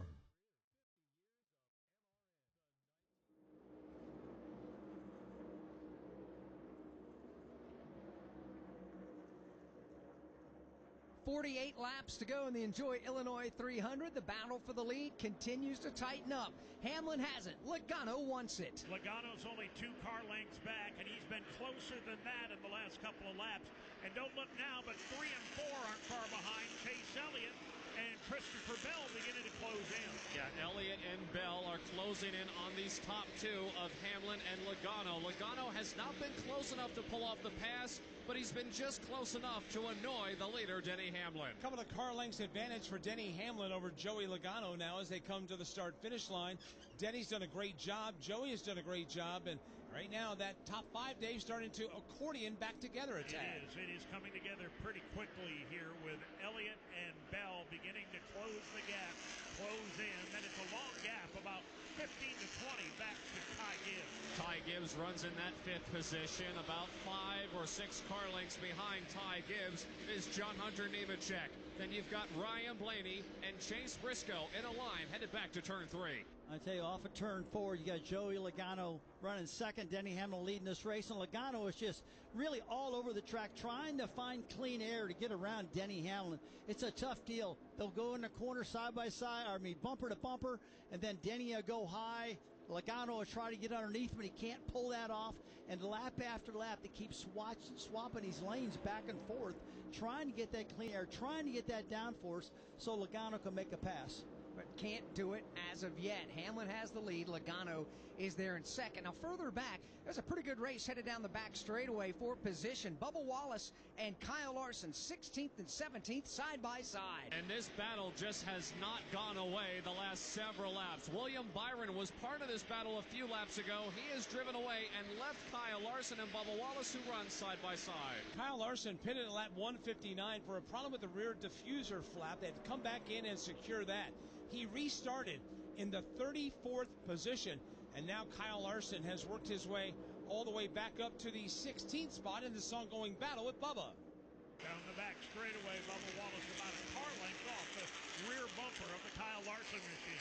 Those two cars again race their way into turn number 3. Larson has been able to drive away from Bubba Wallace. Meanwhile, here's Denny Hamlin, the race leader, on the pit lane. That bright blue and white Progressive Insurance Toyota here on lap number 196. Steve Post, the race leader, headed your way. The Progressive colors of Denny Hamlin all the way down to turn number 1. Here he is, cranks the wheel to the left, stops on the signboard. Chris Gale, the crew chief, makes the call here on lap 195. A chassis adjustment, 4 tires, making sure it's good and fuel of Sunoco Racing Fuel. Denny Hamlin is down and away. Joey Logano going to be the next driver on the pit road. He's in front of you, Chris. Last pitted on lap 136, Steve Post. He said it was better this run. I've got a lot more turn, 4 tires, Sunoco fuel. Fuel can is engaged. It's down and away. Good clean stop for Joey Logano. Also in is John Hunter Nemechek. He's down and away with his service already through on the left side. 4 tires and Sunoco fuel for the Legacy Motor Club driver. This turns the lead over to Chase Elliott. He will assume the lead at lap 197. Alex, these drivers coming down pit road for this final battle of service, ensuring that this will not be a fuel mileage race for them. And our first green flag pit stops of the race. So the 2 different pit strategies playing out could be working in the favor of those drivers deeper in the field. Logano exiting the pit lane on the backstretch as Denny Hamlin just goes driving by him. So Hamlin will maintain that track position in front of Joey Logano. They fall in line behind Chase Elliott, Christopher Bell, and Chase Briscoe. By the way, Chase Elliott is now the race leader. That means Hamlin and Hamlin and Logano are indeed 1 lap down at this moment. Elliott, Bell, battle for the lead in turn 2. Here they come into turn number 2. Elliott goes a little wide. Bell is right there on his back bumper. The Chase Briscoe machine, the Denny Hamlin machine, the Joey Logano machine, all in hot pursuit. All those cars race to turn number 3. Briscoe, who just made a pit stop, side by side with Christopher Bell. He passes Bell, so does Denny Hamlin. Briscoe also a lap down as Chase Elliott right in front of Briscoe is the race leader. With 40 laps to go in the Enjoy Illinois 300, things are picking up. Briscoe now with the crosshairs on the race leader, Chase Elliott. He will dive to the bottom on those pressure tires. Chase Briscoe races his way back to the lead left the hard way on the backstretch. And Chase Briscoe will get that lap back, so will Denny Hamlin, who bypasses Chase Elliott in turn 3. Elliott's ducking low. He's headed to pit road. Christopher Bell will also come to the pit lane. These stops will take place at lap 201. Ross Chastain is in. Let's cover the Chastain stop. Ross Chastain is in. The crew all the way around to the left side. Chastain, Shane Wilson jacks the car up to fuel, and Brooke Davenport's got it full of Sunoco Racing Fuel. Chastain is down and away. Chris Wilder. Money stop for Christopher Bell, pitting with 39 laps to go. Crew already done with the right side. Now to the left side. 4 Goodyear tires, Sunoco fuel. Down on the jack, Christopher Bell. So some more green flag pit stops taking place. The race lead now goes over to Ty Gibbs. Ryan Blaney up to 2nd. Kyle Busch now. He's up to 3rd. Brad Keselowski, Mike Bagley, is now to 4th with Alex Bowman 5th. And here's the interesting thing to note about Brad Keselowski. He last pitted at lap 152. These others that are pitted at lap 136, this race could be playing into the hands of Brad Keselowski. Here's Kyle Busch in. Ty Gibbs is in. The SiriusXM Toyota's in front of Steve Post. Ty Gibbs had a nice run up inside the top 5, then fighting the tight car early on. It's been pretty good over the second half. Threw around to the left side. Sunoco fuel is engaged here for Ty Gibbs. Down and away for Ty Gibbs. His pit stop here on lap 202. Kyle Busch makes his stop as well. The lead now gets turned over to Ryan Blaney. And Brad Keselowski up to the number 2 position. And for the reference, Keselowski is by himself on the racetrack right now. In turn number 1, Ryan Blaney on the track still needs to make a pit stop. Blaney works his way into turn number 3 right now. Ryan Blaney comes off the end of the back straightaway. He'll swing wide in the corner. And of course, Blaney, last time he pitted, lap 136. You've also got Noah Gragson. The last time he pitted was lap 136. Then he dropped back to Zane Smith as well. So with all these differing strategies, it's all being put through the colander, as it were, Alex, when we get to the end of this race. 35 laps to go. With these green flag pit stops that have been taking place, we need to let you know that Denny Hamlin and Chase Briscoe and Joey Logano, Chase Elliott, they all have been able to get back on the lead lap. Ty Gibbs and Kyle Busch are 1 lap down. Ross Chastain is 1 lap down back in 33rd, and Riley Herbst is 34th, the last car running. He too 1 lap down. That will continue to shuffle just a bit because Zane Smith is just now pulling off of the pit lane after his routine service. Just watching Denny Hamlin and Chase Briscoe give each other the business halfway down the back straightaway. That's a great race among teammates. They are racing really hard in lap traffic. Denny Hamlin has gotten alongside Chase Briscoe but has not been able to make the pass. They remain side by side, leaning on each other out of 4. This is for 23rd and 24th. Keeping in mind that Chase Briscoe won the Cookout Southern 500, he's already advanced to the next round. They're in traffic in turn 1. And Chase Briscoe uses that traffic to his advantage. He throws the pick on Denny Hamlin. He pulls away from Hamlin. Hamlin looks in the rear view, and here comes Joey Logano. Joey Logano back there. So are Chase Elliott and Christopher Bell. They all funnel their way into turn number 3. Briscoe dives to the inside of Ty Dillon. Watching Chase Elliott and Christopher Bell renew their battle. They come side by side off the corner, while Ryan Blaney, while leading, pulls off the racetrack. His pit stop will happen at lap 207. Brad Keselowski stays out. He will cycle atop the leaderboard. He will become the new leader. Let's talk about Brad Keselowski, or let's talk about Ryan Blaney's pit stop right now. Both Ryan and Alex Bowman are in the pits. Let's cover the Bowman stop first.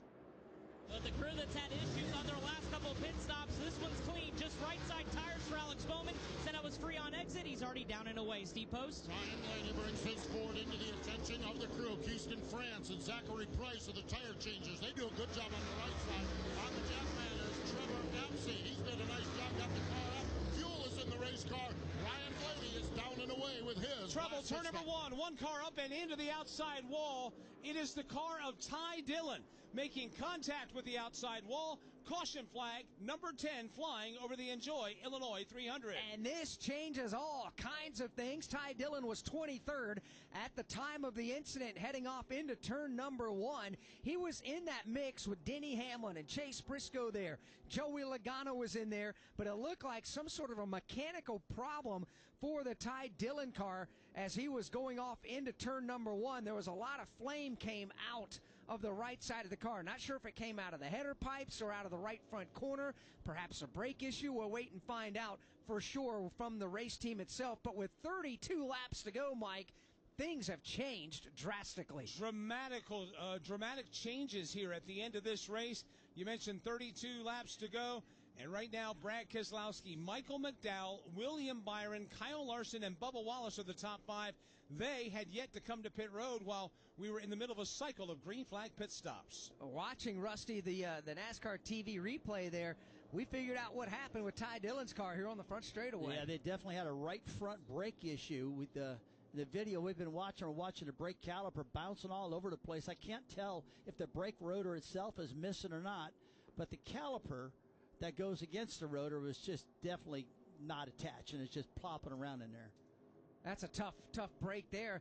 Now with the different strategies, Brad Keselowski, we kind of talked about this, 15, 18 laps ago. Brad is now the race leader. He was last on the pit lane, Chris Wilner, on lap 152. What's the line of thinking? Oh, boy, there's radio chatter going on between crew chief Jeremy Bullins and Brad talking about what is the optimal strategy. They feel like on the safe side, they come down, maybe take 2 tires, but the problem is you're going to have maybe fresher tires on the right side, but a lot more cars to pass. They were thinking about possibly staying out and banking on 1 more caution. Remember, they felt like they could maybe max save and maybe make the distance if that thing stayed green. They last pitted on lap 152, but right now it is going to be a game-time decision when pit road opens if we see Brad Keselowski and this RFK crew go to work on this number 6 Ford Mustang. Lots of indigestion on that pit road right now. Alex, what do you do? Do you come in? Do you stay? If you come in, 2, 4, none, fuel, what do you do? It's a great question. I think if you're Brad Keselowski, if you do elect to come to pit road, you might as well bolt on 4 fresh Goodyear Eagles, because if everybody else stays out, you got nothing to lose. Go ahead and put 4 fresh on there. I think, Rusty, in your opinion, 4 fresh is the way to go. just about every time when you come to pit road, isn't it? Well, you know me, man. Back when I was driving, I was a 4-tire guy. I said, bolt those babies on and let me rip, man. I like that grip. I can maneuver that car. I can make it happen with 4 tires. If you want me to manage the tires, that sucks. If you want to put 2 tires on, that sucks. Give me 4, baby. And I'm sure that's what all of them are screaming for down there, although we saw earlier today on older tires, Joey Logano take command of this race and didn't need those 4 fresh tires. Pit road is open. Brad Keselowski will stay out. Others will come in, including Michael McDowell, William Byron, Kyle Larson, Bubba Wallace. There's a string of cars that will opt to make their pit stops at lap 211. But obviously, Brad Keselowski, in that game-time decision that Chris Wilner just described, has decided to stay out onto the racetrack. 40 miles an hour. The leaders are in front of Chris. Yeah, and here come the leaders. Michael McDowell opting to pit here to take on fuel and tires. So, too, is William Byron, feeling like the fresh rubber may come to their advantage. He stops at the crew here on the Hendrick Motorsports crew, already done on the right side. A chassis adjustment as the wrench went in the rear window. Now on the left side, Goodyear tires are on. Sunoco fuel is in. He is down and away. A.J. Allmendinger was in. Cole Custer in. And Alex Bowman, yet another pit stop here on this caution. Steve Post. Austin Cindric in 4-tire Sunoco Racing. Wallace is in. He's down and away. Kyle Larson, Shane Van Gisbergen in. And this put this group of cars in a really bad spot. I think some of them wanted to stay to the end of the race. The problem is, with those other pit stops under green so recent, those cars behind them with new tires would have gobbled them up. So these drivers now are going to be the ones on the fresh tires going to have to race their way forward. We work the caution flag for the 10th time with just 29 laps to go. We're at the start-finish line. William Byron on pole position. Green flag is out and we're racing. We're in the turn. Here to the inside comes Kyle Larson. He and Hamlin bump. We're on pit road. 4-tire Sunoco Racing fuel. The race off from pit road is Denny Hamlin. Eric Jones goes on second. We are live from the track. The Motor Racing Network, your home for NASCAR racing. Don't miss a lap, pit stop, or side-by-side race for the win. Listen to all the play-by-play action on your local radio station and MRN or NASCAR.com. We are getting ready to crown a champion. Championship weekend is coming back to the desert. Let's get this party started. 4 title races in 3 days means there will be a buzz in the air all weekend long. Whether from the grandstands, the infield experience, or the hillside, this is your chance to witness history and make championship caliber memories for the whole family. NASCAR Championship Weekend at Phoenix Raceway, October 31st through November 2nd. Get your tickets now at PhoenixRaceway.com. Ticketmaster, the official ticketing partner of NASCAR. Back here at Worldwide Technology Raceways, we continue to work the caution flag. Here, this is the 10th caution. So far, 50 laps have been run under caution of the 213 that have been complete. From Worldwide Technology Raceway, this is the Motor Racing Network, the voice of NASCAR. Want to know the latest with short track racing around the country? Well, one show has you covered, NASCAR Coast to Coast. Hi, I'm Chris Wilner. Join me each week as we break down the biggest headlines in grassroots racing and in NASCAR's regional and touring series. We'll also talk with rising stars from your favorite short track. Once again, it's NASCAR Coast to Coast. And you can watch or listen today on YouTube, Facebook, MRN.com, or on your favorite podcast platform. Oh, Kansas. Here we go. If I could have today. You just don't stop giving, do you? Green flag, we're underway. The closest finish in NASCAR Cup Series history. Finish, boy. Close to downtown, amazing campgrounds. 3 NASCAR races in 1 weekend, and it's the playoffs. You guys can't drive. Now you're just showing off. But we're not mad. In fact, we're looking forward to it.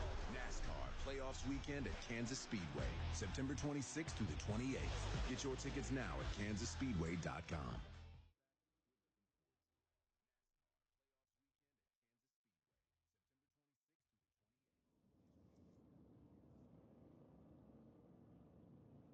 27 laps to go here in the Enjoy Illinois 300 for the NASCAR Cup Series.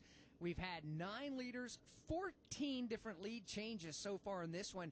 And, Mike, there's been a lot going on. I've had to flip the old piece of paper over and make notes on the second page. There's an awful lot happening in today's race. There's a lot of ink going through these pens up here, just keeping track of all the cautions and all the playoff challenges and whatnot.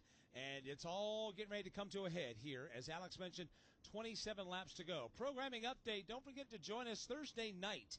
The NASCAR Racing Network will have coverage of the NASCAR Craftsman Truck Series UNOH 200, 7:30 p.m. Eastern Time. Our friends at the Performance Racing Network will have Xfinity and Cup coverage for you there.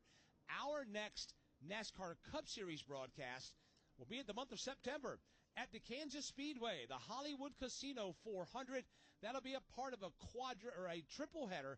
We'll have ARCA Menard Series coverage there, the Reese's 150, the NASCAR Xfinity Series, Kansas Lottery 300, and then, of course, the Hollywood Casino 400, Friday, September 26th, Saturday, September 27th, and Sunday, September 28th. With 26 to go, this time by, we get the 1 to go signal. Brad Keselowski, the race leader. Denny Hamlin second. Back up to third is Chase Briscoe after leading 15 laps early on. Briscoe back on lap 60, had some contact with Daniel Suarez in turn 1. Chris Wilner, pretty good recovery here for Chase Briscoe. Certainly is. We talk about cautions being untimely for some. Well, they've been pretty timely for this Joe Gibbs Racing crew for Chase Briscoe. Late in stage 2, they spent a magnitude of time on pit road because they had a left rear issue where they had to replace the entire nut. The tire wouldn't hang. It wouldn't get tight. They had to come down pit road 2 different times, put them back well deep in the field, but they have meticulously made their way up through the field. And, of course, with this last caution, they pitted right before. Lap 194 took 2 tires, so they are plenty good on fuel. They've got 2 right side tires that are relatively fresh, and this could be a really good day for Chase Briscoe when it certainly wasn't looking that way just a little bit ago. Chase will restart on the outside of row 2. On the front row, Brad Keselowski will restart to the outside of Denny Hamlin. Then you got Briscoe starting to the outside of Joey Logano. Chase Elliott will restart to the outside of Christopher Bell. Pace car hits pit road, and again, 25 laps to go in the Enjoy Illinois 300. Here they come up off of turn number 4. They got to wait till they get to the restart zone. Brad Keselowski, the control car, can get on the gas anytime in the zone. He does so about midway there. Denny Hamlin gets through the gearbox cleanly. Toyota, Ford battle headed to turn 1. Side by side into turn number 1. Hamlin, bottom of the racetrack. Top side is 3 wide around the outside. Here comes Briscoe. He drives around Keselowski, but he can't get Denny Hamlin. Denny Hamlin gets the lead. Briscoe tried to sweep around the outside and get both Hamlin and Keselowski. Now it's Briscoe battling Keselowski for second and 3. Here comes Denny Hamlin out of turn number 4. He reassumes the lead. Chase Briscoe to second. Brad Keselowski gets ushered back to third. Chase Elliott fourth. Joey Logano round out in the top 5. 24 to go. Logano's under the gun himself as he powers into turn 1. Chris Buescher is right there. Buescher's got company inside and out. Ryan Blaney down low. John Hunter Nemechek up high. Buescher trying not to be squeezed in the middle, but he's got no choice. He's got Nemechek to his right, Blaney to his left on the approach to turn 3. Nemechek goes by Buescher. Blaney trying to do the same. Here they come up off of turn number 4. The first driver that just made that last pit stop. The highest runner is Austin Dillon. He's up to the number 11 position. He looks to his left and sees Michael McDowell beginning to challenge. They've got a challenge of their own going on, and up closer to the front, the battle is on for third. Chase Elliott dials up the low line. He muscles Brad Keselowski out of the spot. He definitely did. Elliott slid right off in front of Brad Keselowski. Keselowski had no choice but to lift and crack the throttle. Now Keselowski's got trouble to his left as Joey Logano has arrived on the scene. Here they come off the corner. 22 to go. Denny Hamlin leads Chase Briscoe. Let's pause 10 seconds for station identification on the Motor Racing Network.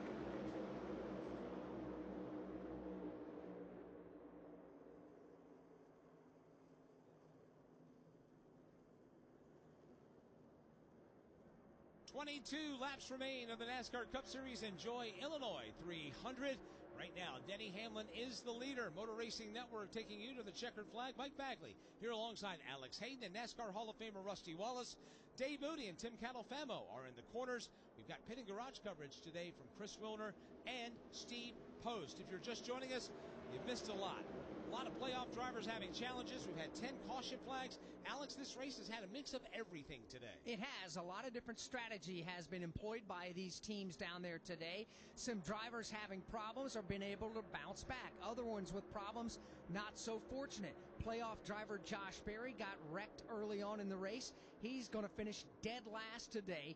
Out of the race, back in the 36th position. Virtually a must-win scenario when we get to Bristol next weekend for Josh Berry, who just happens to be a short-track ace out there.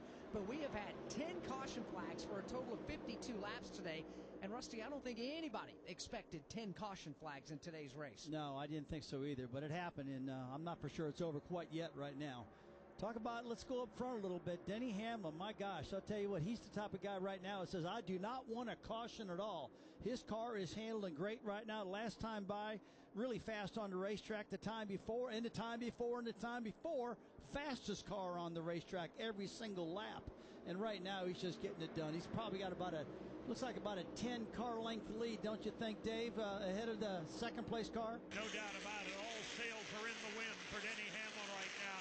He has drawn smartly away from Chase Briscoe. And he's getting that clean air to the nose of his Toyota Camry is Denny Hamlin as the leader. Briscoe runs second. The battle is tightening for third, though. Ryan Blaney has caught Chase Elliott. Ryan Blaney, one of those drivers in the playoffs that had a problem, got spun by Kyle Larson back at lap 125, and it's taken him just about ever since then to get back inside of the top 5 and challenge for a top 5 finish. Trying to close in on the back bumper of the Chase Elliott machine. He's still got a couple, maybe 3 car lengths left before he can challenge. And I think Ryan Blaney, to your point, Mike, a moment ago, is driving with a little extra motivation after getting spun earlier in the race. Blaney about a car length behind Chase Elliott, battling for that third spot. This is the 4th time the Cup Series has raced here at Worldwide Technology Raceway. We've got 17 to go. If you think this one's over, think again. The eventual race winner took the lead with 2 laps to go in 2 of the 3 races here at Worldwide Technology.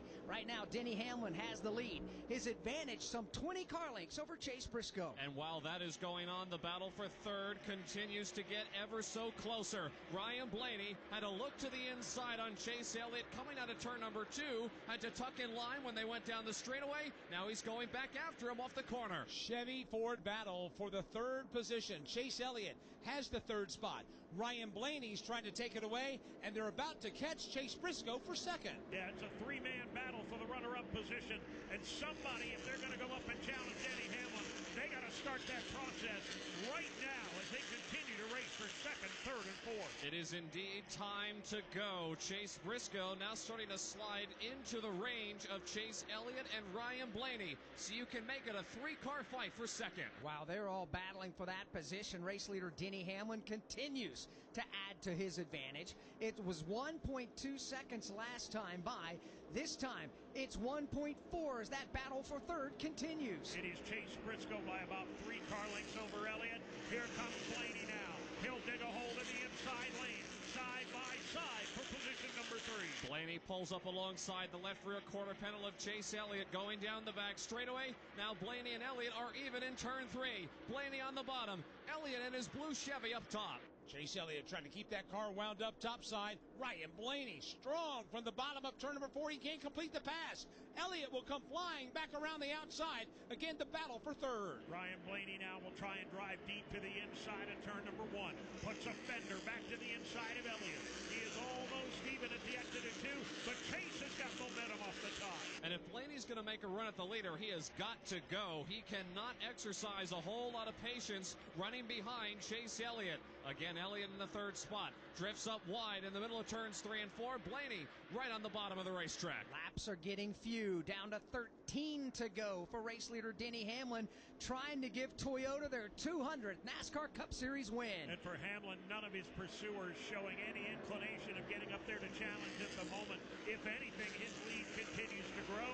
The battle continues to rage on for 3rd. That's the best battle inside of the top 5, Dave. And again, it involves Chase Elliott and Ryan Blaney. A car length apart off the end of the back straightaway, racing back to turn 3. Further back, 3-wide move from Kyle Larson off the end of the back straightaway. He's going to jam it in right inside of William Byron. Byron slides up. One other car there as well. A very aggressive move for Kyle Larson, trying to overtake William Byron. Let's pick up the battle for 3rd again in turn 2. Into turn number 2 they go, and it continues to be Elliott hanging on. Ryan Blaney trying to take it away. This time by no challenge by Blaney. Chase Elliott changed up his line in turns 1 and 2. Instead of running the outside, he went to the bottom. He does the same this time in turn 3. Now drifts up the racetrack. Further back, The machine of Bubba Wallace moves around Christopher Bell for a spot in the top 10. Yeah, Wallace goes to 7th. C-Bell drop kick back to the number 8 spot as they work their way down the front stretch as the leaders go back to 1. Absolutely no change in the top 5, and that's just fine with Denny Hamlin. He's got about a 20 car length lead and no challengers coming close. Chase Briscoe just doesn't have the pace to stick with the leader, Denny Hamlin, right now. And again, he is still watching this hot and heavy battle going on for 3rd behind him in his rearview mirror. Off the corner they come. 10 laps to go in the Enjoy Illinois 300. Denny Hamlin's lead a second and a half over Chase Briscoe, with Chase Elliott, Ryan Blaney, and Joey Logano rounding out in the top 5. Denny Hamlin just tiptoeing his way through 1 and 2.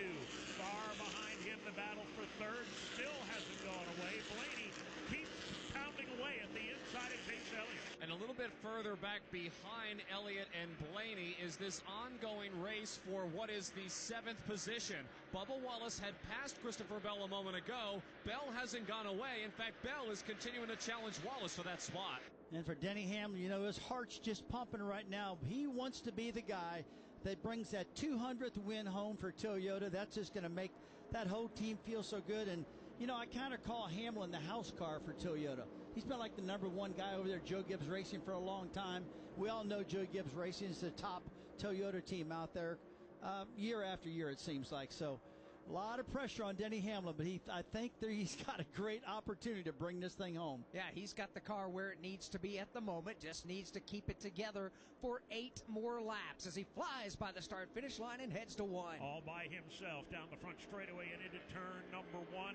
Chase Briscoe seems to have a pretty secure hand on 2nd.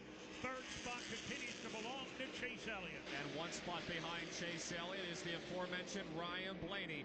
Then there is a significant gap back to the 5th place driver, Joey Logano. John Hunter Nemechek is 6th. Battle for 7th continues between Bubba Wallace and Christopher Bell. That battle's been flared up for the last 10, 15 laps or so.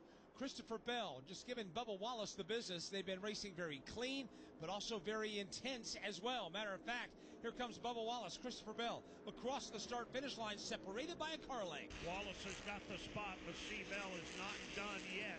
He takes a little bit of a peek to the inside. Bubba leaves the bottom wide open, but Bell unable to make the move. Now he'll try and neutral in turn 2. Christopher Bell pokes a headlight now to the inside and draws even with Bubba Wallace into turn 3. Wallace rolls out of the throttle, gives Bell the spot. Bell will take over the number 7 position. Bubba Wallace falls back to the number 8 spot. Meanwhile, Blaney again now closes in on Chase Elliott for the position. Perhaps one more shot for Ryan Blaney to try and overhaul Chase Elliott for position number 3. He'll look to the bottom. Nothing there, off 2. Blaney is just looking for something, a little bit of room to get around Chase Elliott. Elliott has been content to give Blaney the bottom the last several laps. Blaney just doesn't have the power or the speed to make the pass. Blaney goes topside now, then Chase slides up to take that lane away. Leaders across the line, 5 laps to go.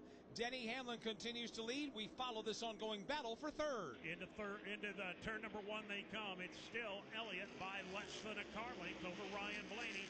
Chase runs a little higher through the corner this time, trying to take the air off the Ryan Blaney machine. And as Elliott and Blaney continue to race hard for that 3rd spot, it's allowed the 2nd place driver of Chase Briscoe to scoot away from both of them ever so slightly.